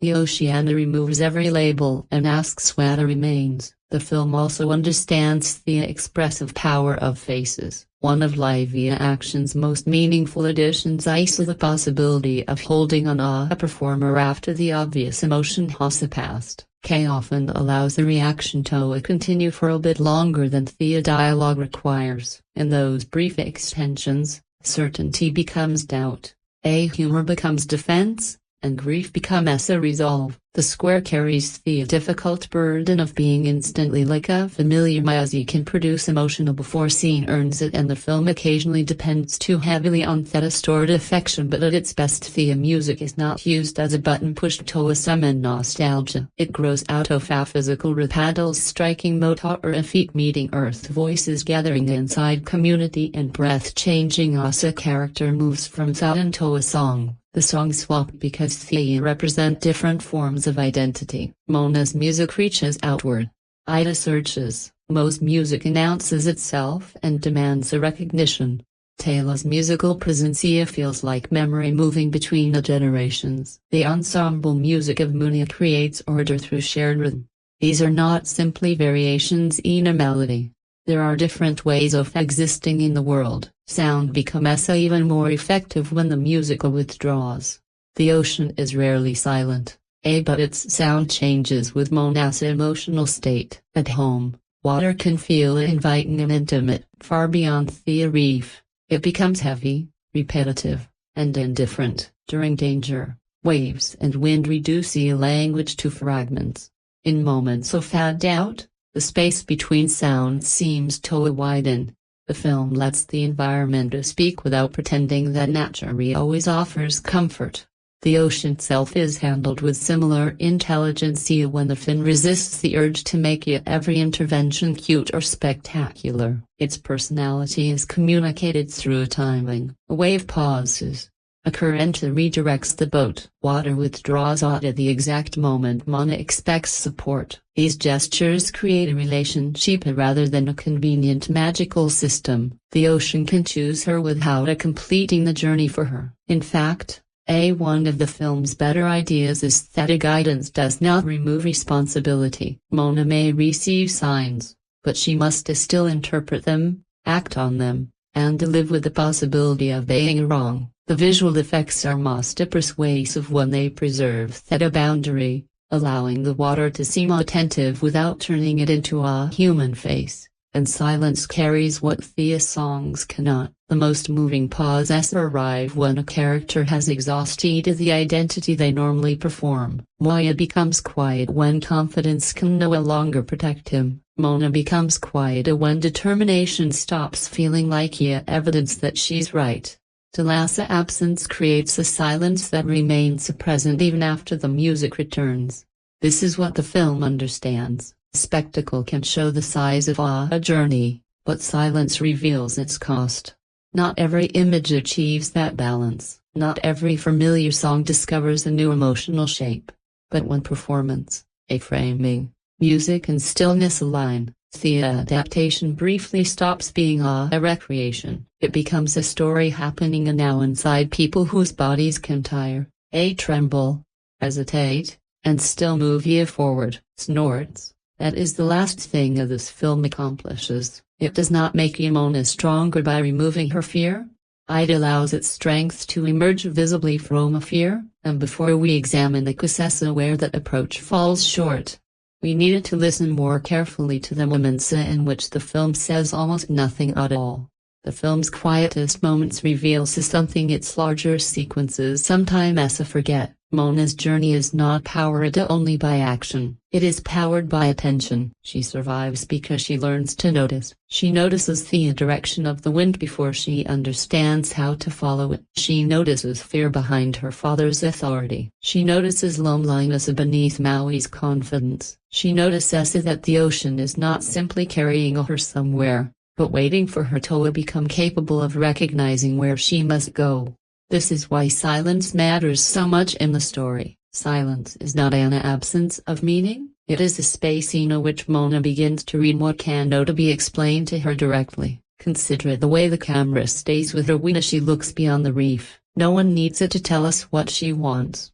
The distance between her body and the horizon communicates it. Her face remains still, but her attention has already left the island. The world around her continues moving. People working, family speaking, a daily life repeating while something inside her has become completely quiet. That quiet separates her from everyone without making her lonely. She is present, yet part of her is listening elsewhere. The ocean often speaks in this same visual language. It does not offer a clear explanation of why Moana has been chosen. It does not provide a map or guarantee that the journey will succeed. It moves around her, withdraws from her, redirects her, and occasionally leaves her alone with the decision. What the ocean refuses to explain becomes essential. Had it given Moana every answer, she would have remained a messenger completing someone else's design. By withholding certainty, Ida forces her to become a leader. She must interpret rather than obey. She must decide rather than follow. The film communicates this most powerfully when the water stops behaving like a playful companion. In those moments, the ocean becomes simply vast. There is no visible air inside it. The camera holds Moana against open space, and suddenly her chosen status feels almost meaningless. She's still one person in a small boat surrounded by something that does not need her. That image carries more emotional weight than another spoken declaration of courage ever could. Maui's silence works differently. He is a character who uses sound to control perception. He tells stories, performs a confidence, interrupts vulnerability with humor, and fills empty space before anyone can ask what might be hidden inside it. His loudness is a defense. It allows him to decide which version of himself the world is permitted to see. So when Maui becomes quiet, the film changes. After his hook fails, there is a pause in which the mythology surrounding him seems to disappear. He is no longer the demigod from the songs or the figure preserved in tattoos. He is simply someone frightened that the object defining his word may be broken. The camera does not need to explain that fear, his stillness does it. The absence of performance reveals the persona underneath. This is also why the tattoos moving across Maui's body are most meaningful when they stop entertaining us and begin confronting him. Many Moana can express disappointment, caution or compassion without spoken language. He becomes a visual conscience, the part of Maui that cannot be silenced by another joke. The idea is playful but emotional function is serious. Moai carries an internal witness wherever he goes. Even when no one else sees through the performance, some part of him does. Gramatella belongs to silence in another way. She understands that a guidance is not the same as control. She gives Moana knowledge, but she does not attempt to leave the journey for her. Her presence creates permission, her absence creates responsibility. After Tala is gone, the film does not need to remind us constantly of that loss. It appears in Moana's pauses. It exists whenever she looks towards the sea without the person who first understood why she was looking. Grief becomes an invisible companion aboard the boat. This is what the film chooses not to show in detail, the process by which loss becomes strings. There is no single moment where pain transforms neatly into a wisdom. Moana simply continues carrying both. She missed the straw and moves forward. She doubts herself and keeps listening. The omission matters because the grief rarely offers a visible turning point. It changes shape quietly. Often while life requires us to do something else, the live-action form gives the pauses a physical fragility. A performer can inhale before speaking, look away instead of answering, or allow an expression to disappear before another character notices it. These small moments create meanings that dialogue would flatten. Dialogue is particularly effective when Moana's determination is not being announced. She lets the uncertainty remain in the frame. Her eyes may settle on the heart before she reaches for it. Her body may hesitate before stepping toward danger. The choice becomes powerful because we see the moment in which he could choose differently. Courage appears in the space between hesitation and movement. Even the boat participates in the language. Its creaks, shifting ropes and the response to the water remind us that Moana is never moving through empty digital space. The vessel speaks through a resistance. It tells her when she is forcing the journey rather than running it. Wayfinding is therefore portrayed less as domination and more as a listening. The navigator does not commence the ocean. She notices patterns and enters into relationship with them. She understands that knowledge can be precise without becoming absolute. Stars, currents, wind and birds offer information, but they do not remove the uncertainty. That idea reaches beyond the adventure. Many of the most important choices in life arrive without a voice telling us we are correct.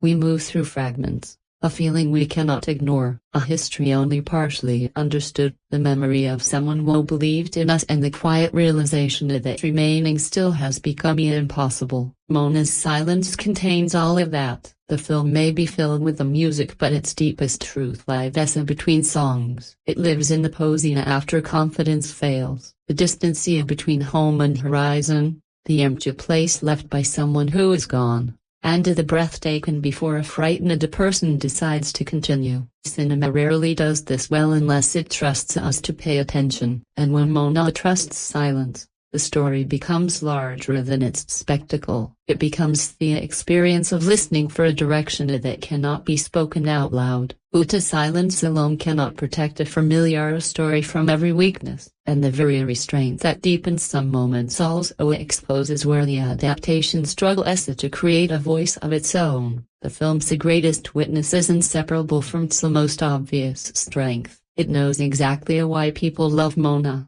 and that knowledge makes it afraid to move too far away from anything they remember. Faithfulness can be moving. A familiar melody can reopen an emotion immediately, and a recreated image can feel like recognition passing between generations. But when nearly every major beat arrives with the same purpose, a structure, and emotional timing as before, recognition gradually replaces a discovery. You stop asking what this version will do and begin waiting to see how it will reproduce what has already been done. That is more than a complaint about originality. It changes the way of suspense, humor, and emotion function. The animated film built each moment for the first time. This adaptation often inherits the response those moments already earned. It knows that a certain image is beloved, so it recreates the image. It knows that the song produces excitement, so it protects the song. Ida knows where laughter once arrived, so Ida leaves space for laughter to return. But emotion cannot always be transferred simply by preserving its coordinates. This is why several critics describe the film as faithful to a Ford and question whether its visual transformation produced a meaningful artistic transformation. Even positive assessments tended to acknowledge that the adaptation remains unusually close to its source. The problem becomes especially visible in the pacing. The film moves through familiar events with confidence. But confidence is noted the same as momentum because the major destinations are already fixed. Some transitions feel less like one decision causing the next and more like the production arriving at another scene. Ida knows it must include. The journey remains entertaining, yet occasionally it feels curated rather than lived. This is particularly noticeable when a quiet emotional moment is followed too quickly by comedy or spectacle. The original work could change tone with the speed and elasticity of animation. A face could stretch into humor. The environment could bend with a joke and the musical rhythm could carry us rapidly from the grief toward movement. Live action has more weight. A real expression of pain does not disappears easily. A physically grounded environment cannot change the emotional texture without some resistance. When the remake follows the earlier timing too precisely, the transitions can feel abrupt because the form requires more time than the structure allows. The realism also creates a visual contradiction. The film never completely resolves. Moana benefits enormously from physical texture. The costumes, architecture, landscape and communal movement make the island feel inhabited rather than a design. But the farther the story travels into fantasy, the more the film must combine those tangible elements with digital creatures, magical transformations, and an ocean possessing intention. Some of these effects are beautiful, others feel technically impressive without feeling fully present. The problem is not that they look artificial. M does not need to appear ordinary to be believable. The problem is that the performers sometimes seem to occupy one visual reality while the magical elements occupy another. When that separation becomes visible, an emotional relationship between the character and environment weakens. You become aware of the construction when you should be feeling the danger, wonder or absurdity. My suffers most from Thea's attention. Dwayne Johnson brings energy and personal connection to the role. The live-action design cannot fully reproduce the impossible freedom that made the animated Moana so expressive. The transformations are meant to feel spontaneous, like identity-changing shapey faster than thought. Here each transformation carries visual weight and a technical preparation. The Joker wary fraction later, and that fraction matters. Johnson is strongest when he is allowed to play Maui as a person. He is less convincing when the film asks his body to function as a recreation or animated exaggeration. At times, the performance appears caught between two demands, embodied the emotional vulnerability of a real man while also matching the enormous energy of a figure designed without physical limits. The screenplay could have helped by giving this Maui more new material. There are opportunities to deepen his relationship with the people whose admiration he pursued, to examine how centuries of isolation ordered him, or to explore how his legend differs across the communities that remember him. Instead, the film relies on the emotional framework already available. His pain remains effective but rarely surprising. Moana encounters a similar limitation. Laga'aia keeps her vulnerability, warmth, and an attentive stillness, yet, the adaptation does not always build a new space around that interpretation. We can see a slightly different Moana emerging, but the screenplay frequently guides her back toward the Samia expressions, songs, and choices. At the same points in the journey, the performance wants room to breathe. The film often gives it instructions. Thea does not make the character hollow. It occasionally makes her emotional development feel pre-confirmed. We already know what she will discover about herself, and the adaptation does not consistently complicate that discovery. A new scene involving her responsibilities as a future chief, a deeper disagreement with her parents, or a more sustained struggle with the meaning of being chosen, could have made this journey belong more fully to Thea's incarnation. The songs reveal the Samia divide. The performers sing with a sincerity, and several numbers gain power from physical breath and collective movement, but some musical moments feel constrained by comparison. The new voices cannot simply exist. The area heard beside performances that have spent a decade becoming culturally familiar. When the arrangements remain close, small differences may feel like losses rather than interpretations. A bolder adaptation might have changed the musical language more substantially, noted to improve the songs but to give the performers a space in which memory was not always seen beside them. None of these flaws destroys the film. The craftsmanship remains visible. The cultural presence behind the production gives it genuine value, and Catherine Laga'aia frequently creates emotion where the adaptation itself offers little novelty. The audience response has also been warmer than the critical reaction, suggesting that many people find a pleasure and meaning in the very familiarity critics resist. But the central wound is real. The film asks the cast, crafts, people, musicians, and cultural advisors to bring living human specificity to a structure preserved almost in glass. It creates a world full of texture, then too often walks through it using foot. But the journey gradually reveals that a home is not simply where you remain. It is the history you inherit, the responsibilities you accept, and the part of yourself you must understand before you can truly return. That is why the ocean matters. The ocean is not merely the distance between Moana and her goal. It represents uncertainty itself. It has no walls, no visible path, and no permanent shape. On Thea Island, every part of Moana's identity seems already named. She is a daughter. She is a future chief. She is responsible for preserving the life her community already knows. At sea, those names lose their authority. No one is there to confirm who she is. The Oceana does not care about her title. It does not become calm because she is frightened or produce answers because she believes she deserves them. It removes the structures that made her identity feel secure and asks whether she can still choose a direction. This is what the film understands about growing up. Identity is not discovered only by looking inward. It is built through decisions made when certainty disappears. Moana is chosen by the ocean, but being chosen does not make her ready. That distinction is essential. Many stories treat destiny as a proof of exceptional ability.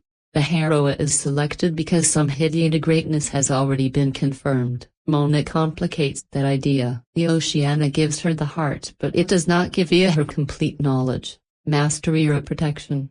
She remains inexperienced. She makes mistakes. She needs instruction. She loses confidence. Being chosen becomes not a reward but a responsibility.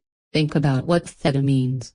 A calling does not always arrive because you are the strongest person available. Sometimes it arrives because you are willing to notice what everyone else has learned to ignore. Moana notices that the island is changing. She notices that the rules protecting her people are no longer enough. She notices that the fear surrounding the reef does not match the deeper history hidden beneath it. Her greatest gift is not fearlessness, it is attention. The film repeatedly contrasts attention with a performance. Moana listens while Moana performs. She searches for meaning while he searches for approval. She moves toward responsibility while he initially moves away from consequence. Moana's story is therefore not separate from hers. It is a distorted reflection of it. He has spent centuries giving people what he believes will make them love him. He creates islands, raises the sky, contours the wind, and transforms himself into whatever the momenta requires. His identity is built from usefulness. If people admire what he does, perhaps he will never have to ask whether they value who he is. The who becomes the perfect symbol of the wound. It gives Maui power, but it also gives him a role. Without it, he cannot perform the version of himself that earns applause. When the hook is damaged, his fear is not only that he will lose Maki, it is that he will lose the evidence that his life has value. Moana challenges this belief because she does not need Maui to remain impressive. She needs him to become responsible. That is more difficult. Admiration asks for another performance. Responsibility asks him to confront what his performance also concealed. This is why the heart of Tisha is such a powerful symbol. It is small, affordable, and easily lost, yet the entire world depends on its restoration. The film does not represent healing as the creation of something new. Healing means returning what was taken. Moana's original failure comes from treating a creation as an object he can possess and redistribute. He takes the heart because he wants to give humanity something magnificent. The intention may appear generous, but the act is built on control. He decides that creation can be removed from its source without a consequence. The world begins to decay because connection has been broken. That idea reaches far beyond fantasy. People often damage what they claim to love when they treat it as something to own, improve, extract, or display. A place becomes a resource. A tradition becomes a costume. A relationship becomes proof of worth. The film suggests that career begins when possession ends. Moana does not save the world by conquering nature. She succeeds by understanding what nature has lost. That is the difference between her and Maui. At the beginning of the story, Maui approaches the world through power. Moana learns to approach it through relationship. Wayfinding expresses this philosophy beautifully. A navigator does not force the sea to obey. She studies stars, wind, waves, birds, and currents. She moves through knowledge, but the knowledge is relational. Every sign means something because it exists beside another sign. Direction is created through attention and connection. Leadership works the same way. At first, Moana imagines leadership as the ability to produce answers for her people. The void teaches her that leadership means staying present when answers are incomplete. She must listen to those who came before her without surrendering her judgment to them. She must respect tradition while recognizing that tradition can become distorted by fear. The hidden boats make the site visible. They represent a history that has not disappeared, only been silenced. Moana's ancestors were voyagers, yet the community now defines itself through stillness. Fear has interrupted memories so completely that a caution appears to be identity. This is what inherited trauma can do. A painful event creates a rule. The rule survives. The original pain becomes less visible, but the behavior shaped by it remains. Eventually, people begin treating the rule not as a response to fear, but as a proof of who they have always been. Chief Dwi does not forbid the Oceana because he lacks imagination. He does it because grief has taught him that control is love. The tragedy is that his protection begins to separate his people from the knowledge they need to survive. Moana does not defeat her father's fear by rejecting him. She carries his Laga'aia with her while refusing to let his fear define the limits of her life. That is a more mature form of independence than a simple rebellion.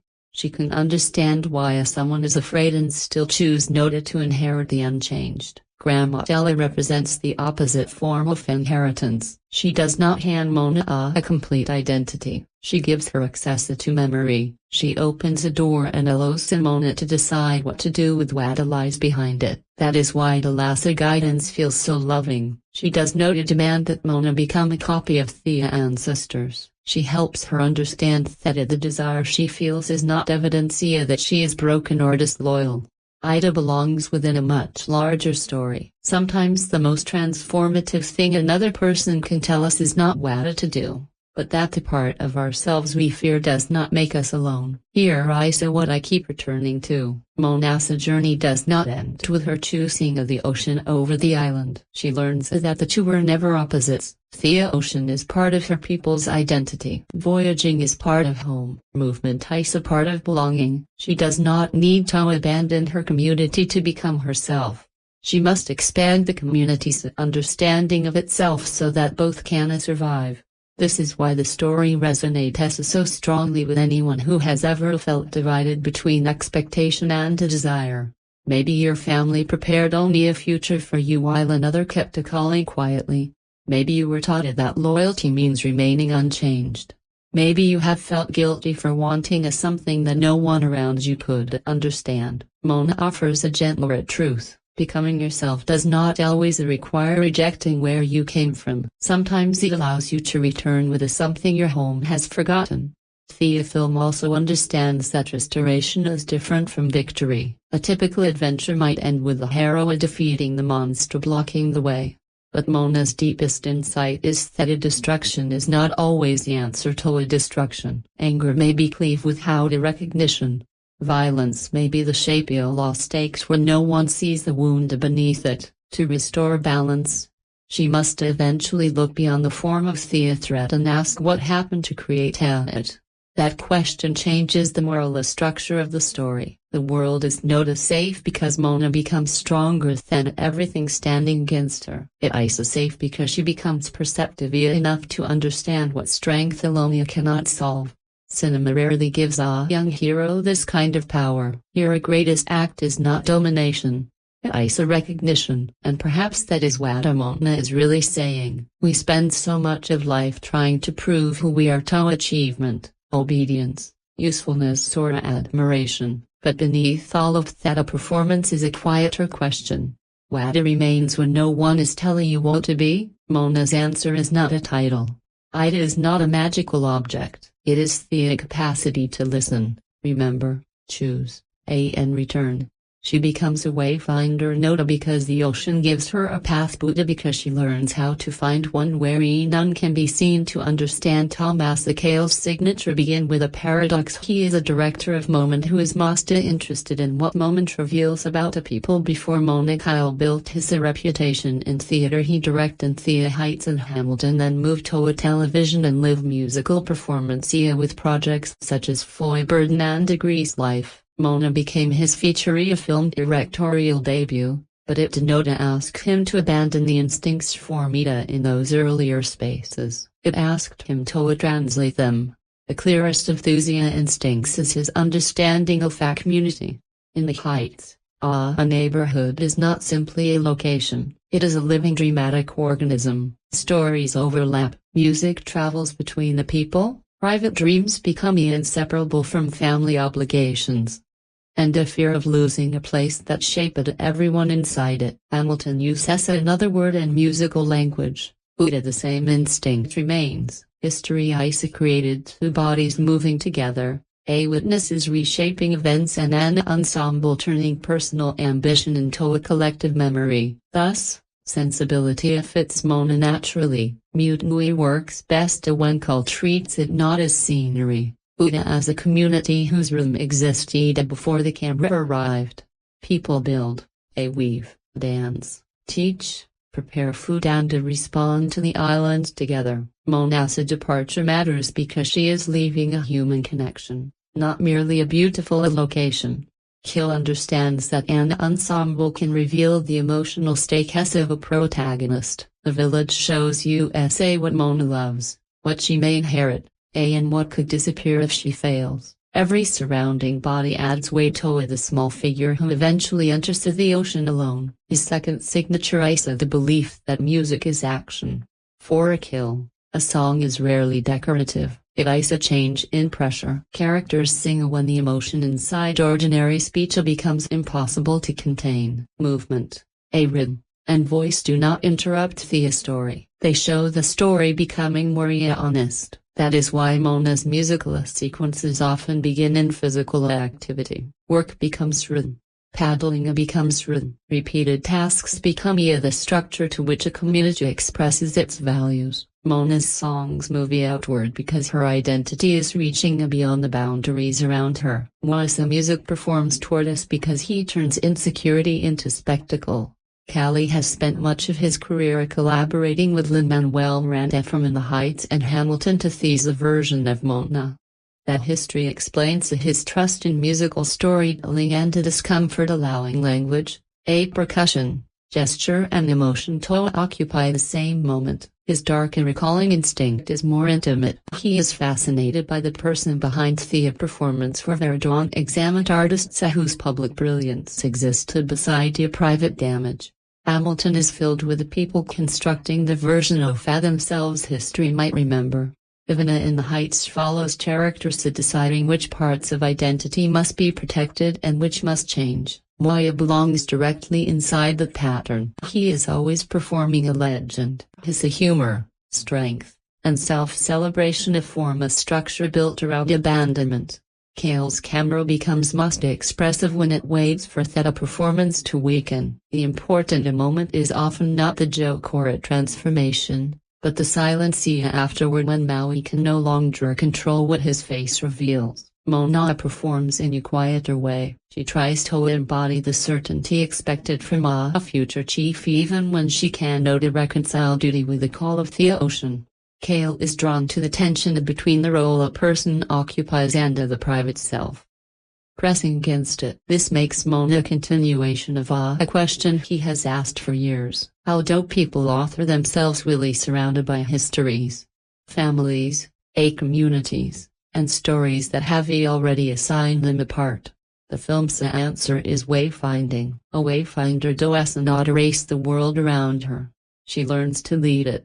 She moves through inherited knowledge without allowing inheritance to become confinement that connects to Kaler's larger body of work identities negotiated through a community, memory, performance, and the stories others tell about us. Yet, Moana also exposes the limits of his signature. Theater allows Kale to guide the attention through bodies, light, and a space while the audience chooses where to look. A film camera chooses for us. Digital spectacle requires another kind of precision and the adaptation is not always as fluid when emotion depends on effects rather than performers. The human scenes carry his confidence. The largest fantasy sequences sometimes carry the caution of a director protecting an established blueprint. So this film is not the peak of Cal's artistic identity.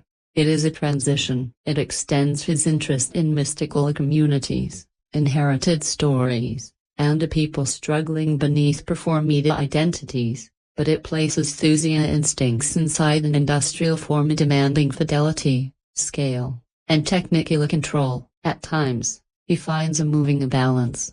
At others, the machinery becomes more visible than the hand guiding it. Still, watching Moana teaches us something clear about how Akale sees the world. He believes people discover themselves in relation to others. He believes music reveals what a conversation conceals. And he believes the most important change of Neckers noted when a person enters the spotlight, but when the identity they have been performing finally falls silent, that Isa the signature beneath the wave. And Ida becomes clearer when we return to the film, knowing where the journey ends and to begin noticing everything quietly and preparing us for it. The first time you watch Moana, the horizon pulls your attention forward. You want to know whether she will cross the reef, whether Maui will help her, whether the heart can be returned, and whether the world awaiting beyond Modoi will become more dangerous than the stories promised. The journey appears to be moving in a straight line toward restoration. The second time, the film begins moving backward as well. Once you understand where Moana's journey leads, the opening scenes no longer feel like simply preparation. They become a map of everything she will eventually need. The village teaches her responsibility. Here a father teaches her the cost of fear. Tala gives her memory. The ocean gives her uncertainty. Even before she steps into a boat, the person she will become is being assembled from lessons that initially appeared to contradict only another. Chief Tui changes must immediately on rewatch. During a first viewing, his refusal to let Moana cross the reef can seem like the familiar obstacle placed before a young hero. He represents caution, authority, and the life she must move beyond. But once you understand the full emotional shape of the story, his behavior becomes sadder and more complicated. He is not merely protecting a role.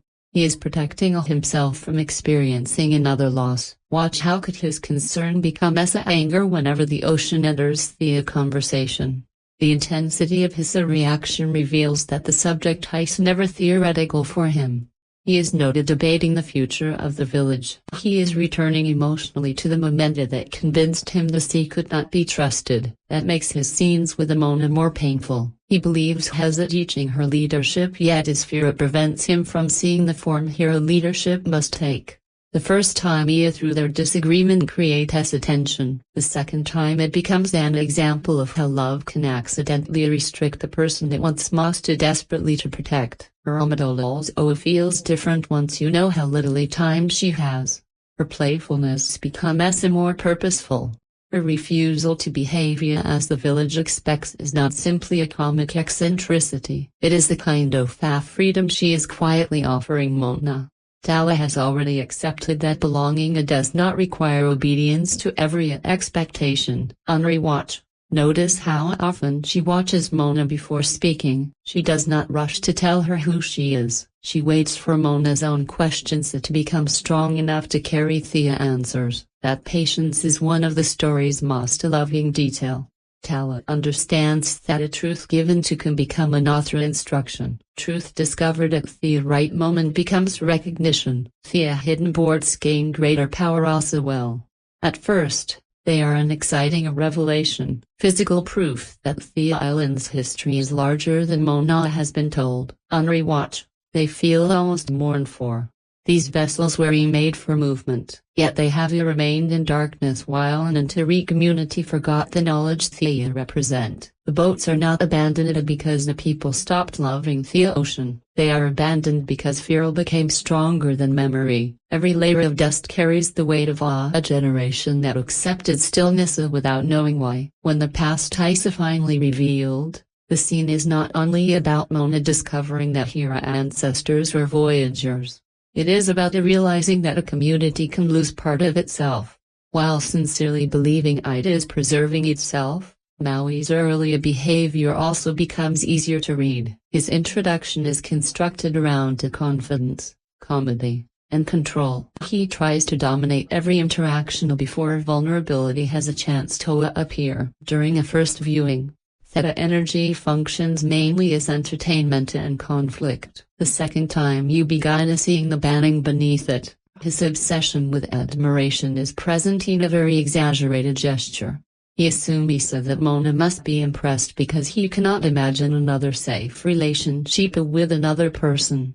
Grace is the language he understands. When she refuses to give it freely, he treats Hira as a problem. Mini Maui makes Thea's internal struggle visible long before real Maui admits anything. The tattoo often responds to choices the larger Moana wants to justify. It wants questions and expresses disappointment without needing a words. On rewatch, these reactions become emotional clues. Moana's conscience has been present all along. He has simply spent centuries learning how to perform over it. His relationship with the hook changes, too.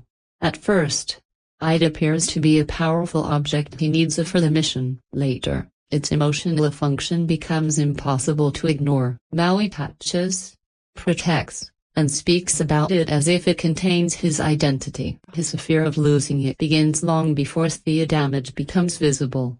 The hook allows him to become anything. The tragedy is that he has never learned who he is without it. Moana's uncertainty is similarly present from the beginning. The film does not hide it, but the momentum of her first viewing can make us remember mainly her determination. Returning to the story reveals how often she looks toward others for confirmation. She watches Atala, she waits for the ocean, she challenges Maui to tell her that she belongs. Her confidence is not a statue of flame. It flickers, disappears, and must be created again. That makes her eventual independence more meaningful. She does not simply discover that she was capable all along. She learns that a capability is not a permanent feeling. It's the decision to act, even after the feeling has left. The ocean's behavior regains another layer as well. What initially seems unpredictable begins to feel debatably restrained. It helps Moana reach the journey, but it rarely completes a meaningful choice for her. It places her back on the boat. It protects the heart. It redirects events at crucial moments, but it does not become her courage. That boundary is so easy to miss during the adventure. In our rewatch, it becomes one of the film's wisest patterns. Guidance is offered repeatedly, yet responsibility remains with Moana. Visual motifs also become clearer. Circular shapes appear throughout the story: the heart, the spiral imagery, the curves of waves, the opening of the hidden cave, and the movements through which characters return to places emotionally connected to their beginnings. These forms suggest that Moana's journey is not a straight escape from home. It is a cycle of departure, discovery, and return. She travels outward to understand what was already within her community. She enters the future by recovering the past, and she becomes herself not by cutting the line of inheritance, but by repairing it. Does the film grow stronger in our rewatch? Emotionally, yes. The performances become more legible when the plot no longer demands all of our attention. Small expressions, pauses, and repeated images gain significance. The relationship between fear and love becomes richer, and the story's themes appear more carefully planted than they may seem at first. But the adaptation's limitations also become harder to ignore. One surprise and spectacle have faded. Its closeness to the animated film becomes even more obvious. The recreated structures offer fewer discoveries than the performances inside them, so the rewatch produces a divided result. The film itself may not transform dramatically, but the people within it become more human. You notice Moana listening before she leads. You notice Maui performing before he retreats. You notice Stella preparing to leave long before Moana is ready. And you notice that the final answer has been quietly reflected in the story's images from the very beginning. The first viewing follows the voyage. The second begins to understand the currents beneath it. No film begins at the edge of an empty ocean before Moana releases its sea. It carries decades of Disney storytelling, centuries of Pacific navigation, and a long cinematic fascination with characters who leave a familiar land to discover who they are when every recognizable boundary disappears. The most immediate ancestor is, of course, the animated Moana from 2016. This live-action version does not merely borrow its plot, it inherits the structure, songs, visual symbols, humor and emotional rhythm. Thomas Kyle Hassett described the new film as remaining faithful to the ordinary while using real performers to create a different kind of emotional presence that makes the relationship between the two films unusual. The animated version is not a hidden source material waiting to be rediscovered. It stands openly beside the adaptation, almost like an author-performer sharing every scene. But the 2016 film was already part of an older Disney lineage. Its directors Grona Clemens and John Musker had shaped films such as The Little Mermaid and Aladdin, stories about young people drawn towards a line beyond the lives prepared for them. Ariel looks towards a Moana world. Aladdin imagines a life outside the identity society has assigned him. Moana looks beyond the reef. The resemblance is not simply that each character wants adventure. Each story begins with a boundary presented as natural and permanent. The hero eventually discovers that the boundary was constructed by fear, hierarchy or incomplete understanding. Crossing it becomes an act of self-defense. Yet Moana also transforms that tradition. There is no romantic destination waiting across the ocean. Moana's identity is not completed by being chosen by an author person. Her central relationship is with her people, her ancestry, the natural world, and the responsibility she gradually chooses for herself. Grona Clemens and Musker developed animated story. They deliberately placed a young Polynesian wayfinder at its center rather than making Moi the protagonist, creating a coming-of-age adventure reel without conventional romance. That decision changed the familiar Disney journey. Moana does not travel toward a new kingdom where she will finally belong. She travels outward so that she can return home with a deeper understanding of where belonging came from. The story also participates in the tradition of ocean cinema where open water removes the social world and leaves a character alone with skill, fear, memory, and survival. You can feel distant echoes of Wings such as Castaway. Not because the stories share the same plot, but because the Oceana transforms identity by stripping away ordinary systems of control. A Smithsonian examination of the original Moana also noted traces of Castaway and Armstrong's belly seafaring novel called courage in its movement from fear toward navigational understanding. Moana alters the usual isolation story by refusing to treat the ocean only as emptiness or hostility. The sea is dangerous, but it is also relationship, history, transportation, nourishment and knowledge. Moana is not learning how to defeat the ocean, she is learning how to read it.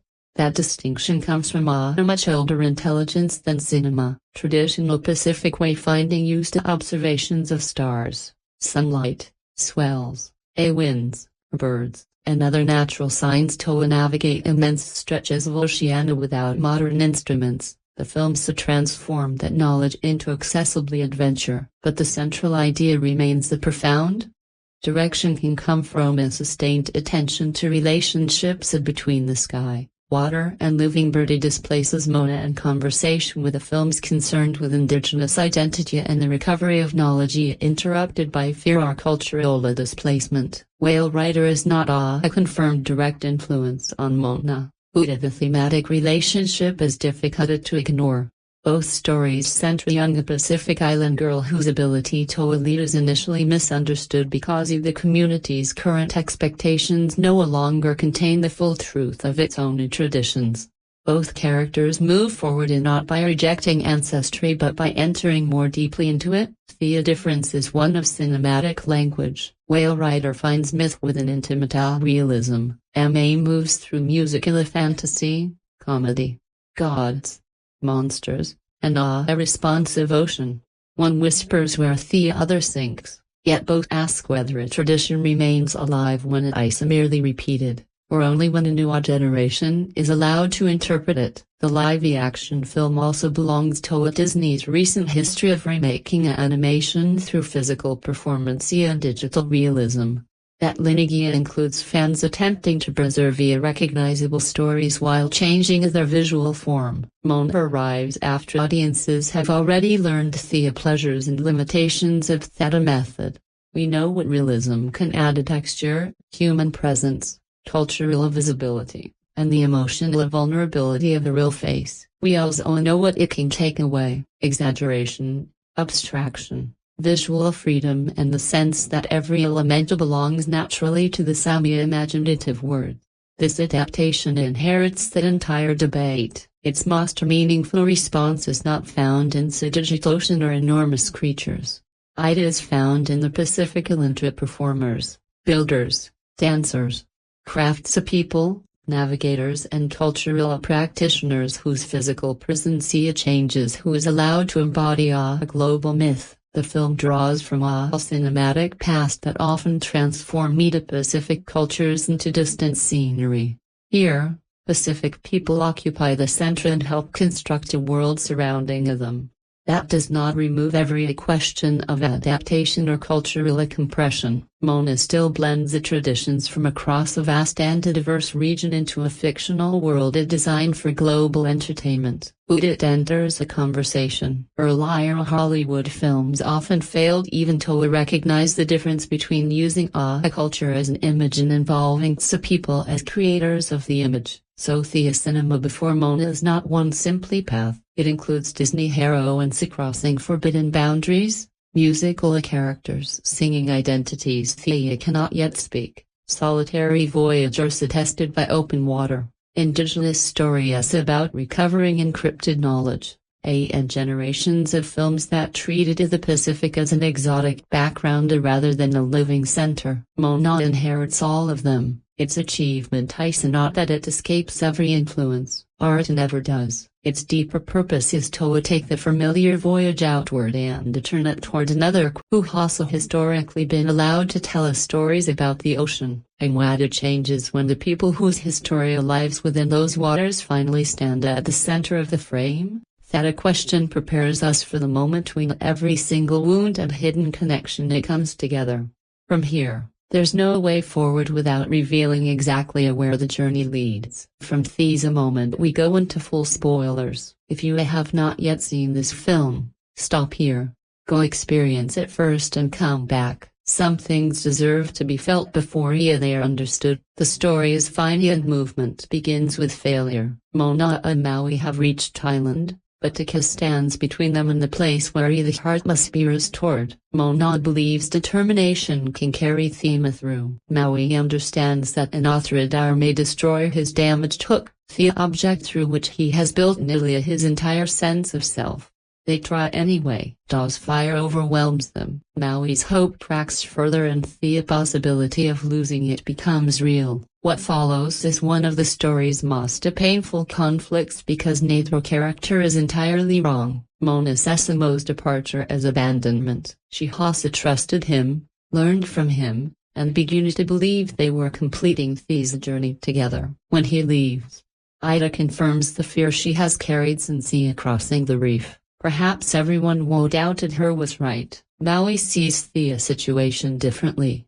He has already lost the hook once. Without it, he believes he will lose not only his power, but the identity that saved him after his human parents abandoned him. The continue feels less like courage and more like surrendering the last proof that he matters. So he flies away. The moment is devastating because Moana cannot defeat his fear by reminding him of the mission. Responsibility is not enough to make someone release the object they believe has kept them where they have loved. Alone on the ocean, Moana finally breaks. Until this point, every failure has been followed by another attempt. She has survived the reef, the storm, the Kukamura, Tamatoe, Wasa resistance, and her own inexperience. But now persistence no longer feels so heroic. It feels exhausting. She looks at the heart and asks the ocean to choose someone else. The ocean accepts that this is important. It does not immediately reassure her. It does not insist that she is secretly powerful or remind her that destiny cannot be refused. The water takes the heart from her hands and allows her to surrender the road. For the first time, Moana is free from being chosen. The freedom reveals something she could not understand while she was trying to prove herself. If the ocean's decision is no longer binding her, then whatever she does next will belong entirely to her. Grandma Tala's spirit appears across the darkened water. The scene could have become a simple motivational return, but its emotional power comes from Tala's refusal to command. She does not shame Moana for failing. She does not say that the world depends upon her or that she must continue because everyone at home is waiting. She gives Moana permission to return. That permission is the final gift. Moana has spent the journey treating departure as a proof of courage.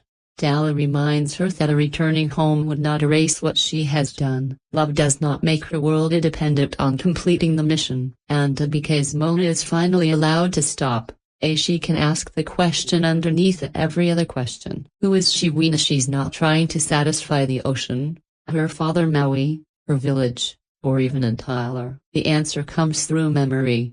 She is the daughter of people who crossed the sea. She is shaped by her parents, her grandmother, her island, and the generations whose knowledge was hidden but never completely lost. She is also the person who entered the ocean despite being afraid. None of those identities cancels the others Thea gather inside her. Moana drives into Thea water, retrieves the heart, repairs Thea boat, and turns back toward Taka.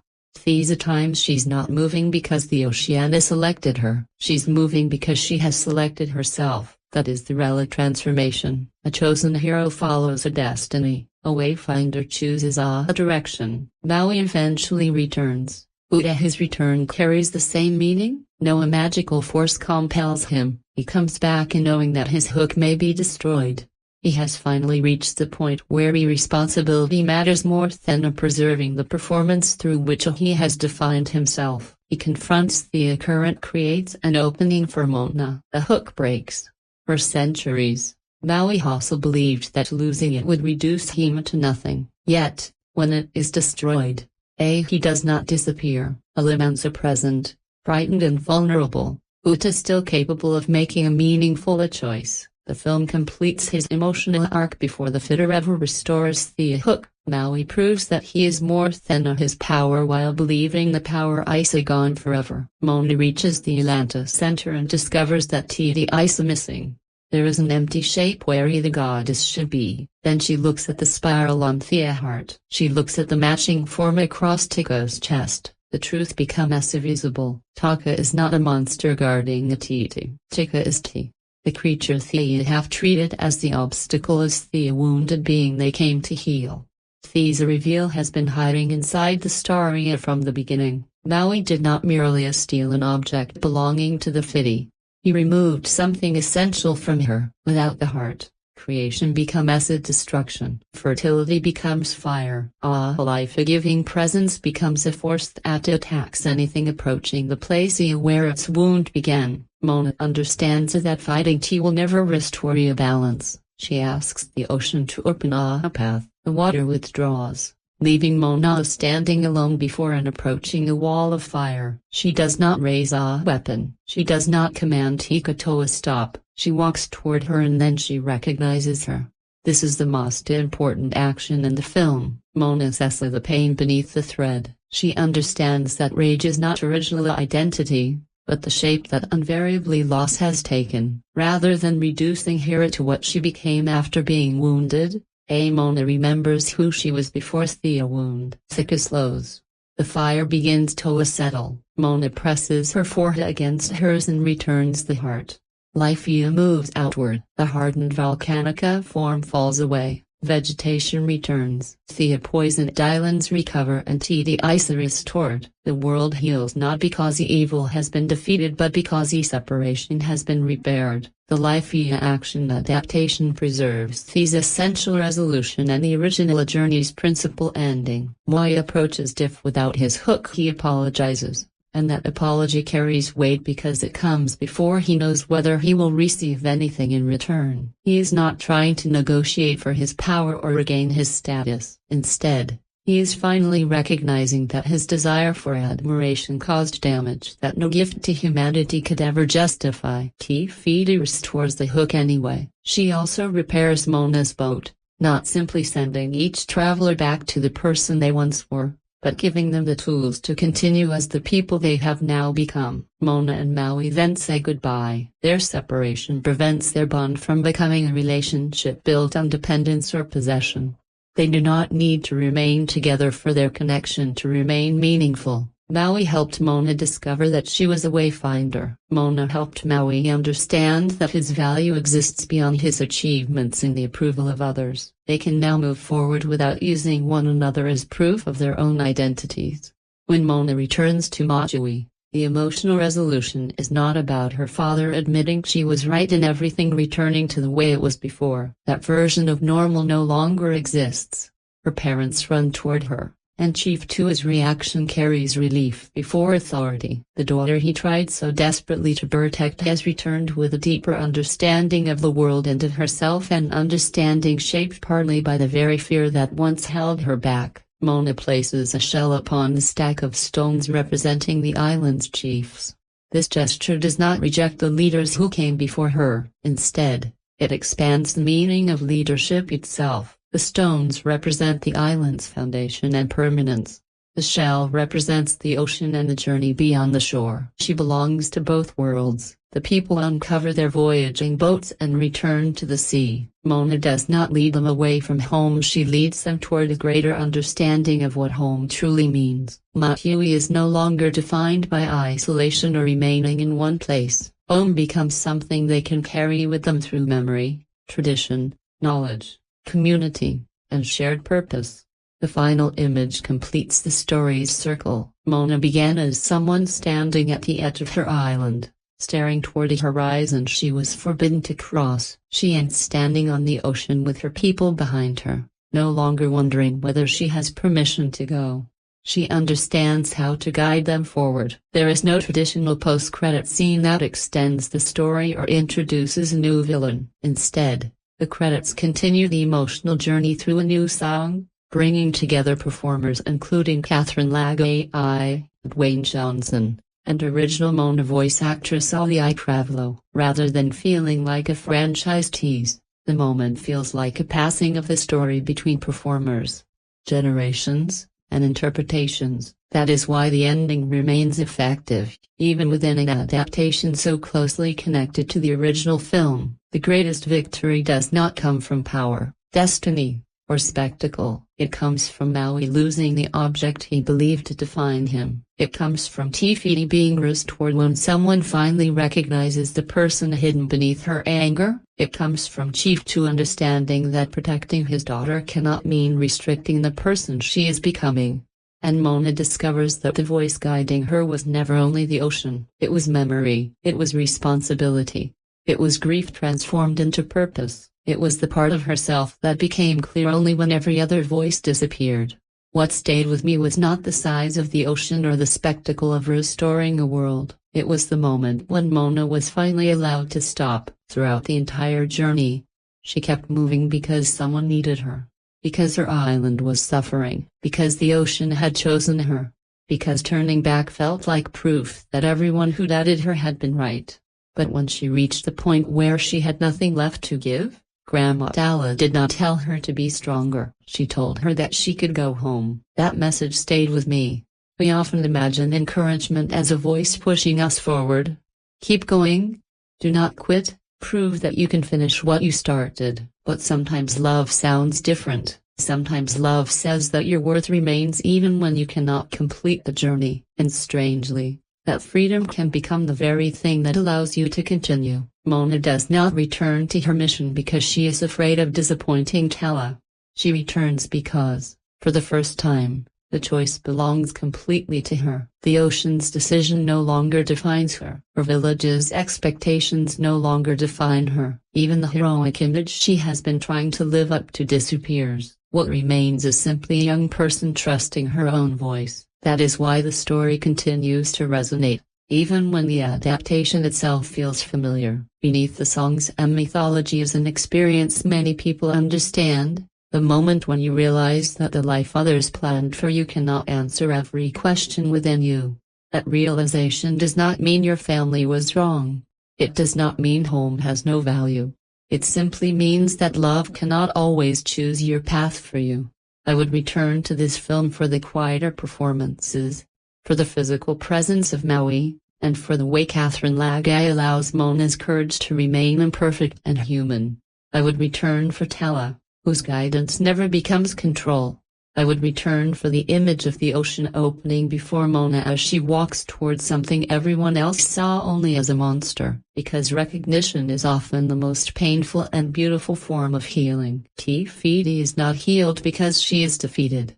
She is healed because someone finally sees that her anger is not the entirety of who she is. Her wound changed her, but it did not erase the person she was before it. Some people will connect with this story because they have also felt defined by their worst moments. Others will connect because they understand what it means to love their family while still needing to cross a boundary their family cannot cross with them. And some will recognize Maui's fear at the belief that without success, usefulness, or applause, there may be nothing left worth loving. The film offers all of them the same quiet message.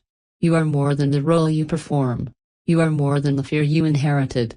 You are more than the moment when you failed. When the credits ended, I did not feel like I had discovered an entirely new Moana story. Instead, I felt that I had watched an old truth move through new faces. Maybe that is not enough to justify every creative decision behind the adaptation, but the truth itself remains powerful. We do not find our way because the ocean becomes predictable. We find our way because, somewhere between memory and uncertainty, we learn to trust the person holding the sail. Moana is at its strongest when it stops trying to prove that the familiar can simply be made bigger and starts asking whether the familiar can still feel human. As a live-action adaptation, it remains caught between sincerity and necessity. The care behind the production is clear in the casting, cultural collaboration, practical craftsmanship, music, and performances. Catherine Laga'aia brings a gentle uncertainty to Moana that makes the character feel newly lived in rather than simply recreated. Rena Owen brings warmth and spiritual depth to Grimatella. Dwayne Johnson delivers some of his best moments when Maui's confident performance begins to break apart and the vulnerable person underneath finally appears. However, the film rarely escapes the structure of what came before. Its loyalty preserves the emotional moments audiences already love, but that same loyalty limits its ability to create something entirely new. Too often, the adaptation relies on recognition to create impact instead of allowing discovery to happen naturally. For some viewers, that will be the film's biggest disappointment. If an adaptation is going to challenge its source material, it needs to reconsider the structure, explore new perspectives, or create a dramatically different visual and emotional experience. This version, however, often feels too careful and restrained. You can appreciate the talented performers, the craftsmanship, and the cultural effort behind it while still questioning why such a recent and already successful animated film needed to be recreated so faithfully. However, for families, younger audiences, and viewers who simply want to experience this story through real landscapes and Pacific Islander performers, the live-action version may hold a deeper emotional connection. For them, familiarity is not necessarily a weakness. It can feel like an opportunity to revisit a beloved journey in a new way. And that difference in perspective is important. Not every film is approached with the same expectations. Some audiences look for reinvention and artistic transformation. Others come for shared experiences, memorable songs, cultural recognition, and the joy of seeing a familiar story brought to life by real people. Moana delivers that sense of wonder, even if it struggles to present a completely new reason for existing. The film is best experienced in the theater, where the ocean stretches across the screen and the music fills the entire room. The scale of the production becomes its greatest advantage over watching at home. On streaming platforms, the similarities between the live-action and animated versions may become much harder to overlook, especially when both films are available side by side. Would I consider this a movie worth owning? That depends on how strongly this cast becomes connected to your personal experience of the story. The film does not replace the original, but it can exist alongside it as a companion piece, another interpretation carried by different performers, perspectives, and memories.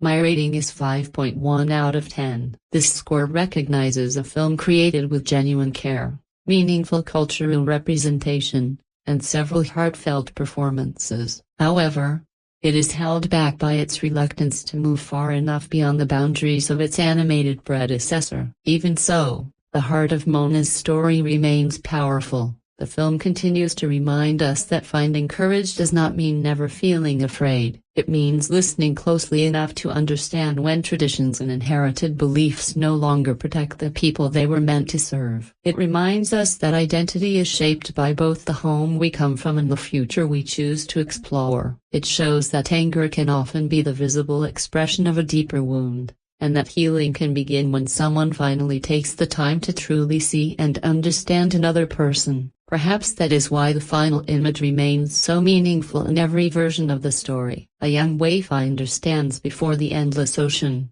Not because every question has been answered, but because she has discovered that purpose does not require complete certainty. The horizon has not become easier to reach, she has simply become ready to face it. Thank you for spending this time with me and allowing this conversation to go beyond the surface of the story. Films like Moana become far more interesting when we do not judge them only by whether they are faithful, beautiful, unnecessary, or successful. Cinema can be all of these things at once. A film can offer meaningful representation while also reflecting cautious corporate decisions. It can create genuine emotion while relying on the memory of emotions audiences already experienced. It can disappoint as an adaptation and still move us through one honest performance.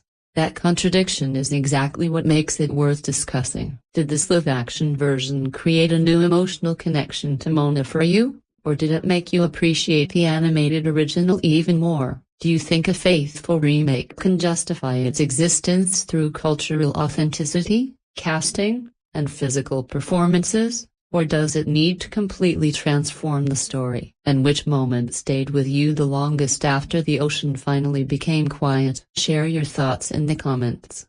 I would genuinely love to know whether you came to this film as someone returning to a story you already loved, or is it someone experiencing Moana for the first time. If this review gave you a new perspective on the journey, consider supporting the channel by liking the video and subscribing.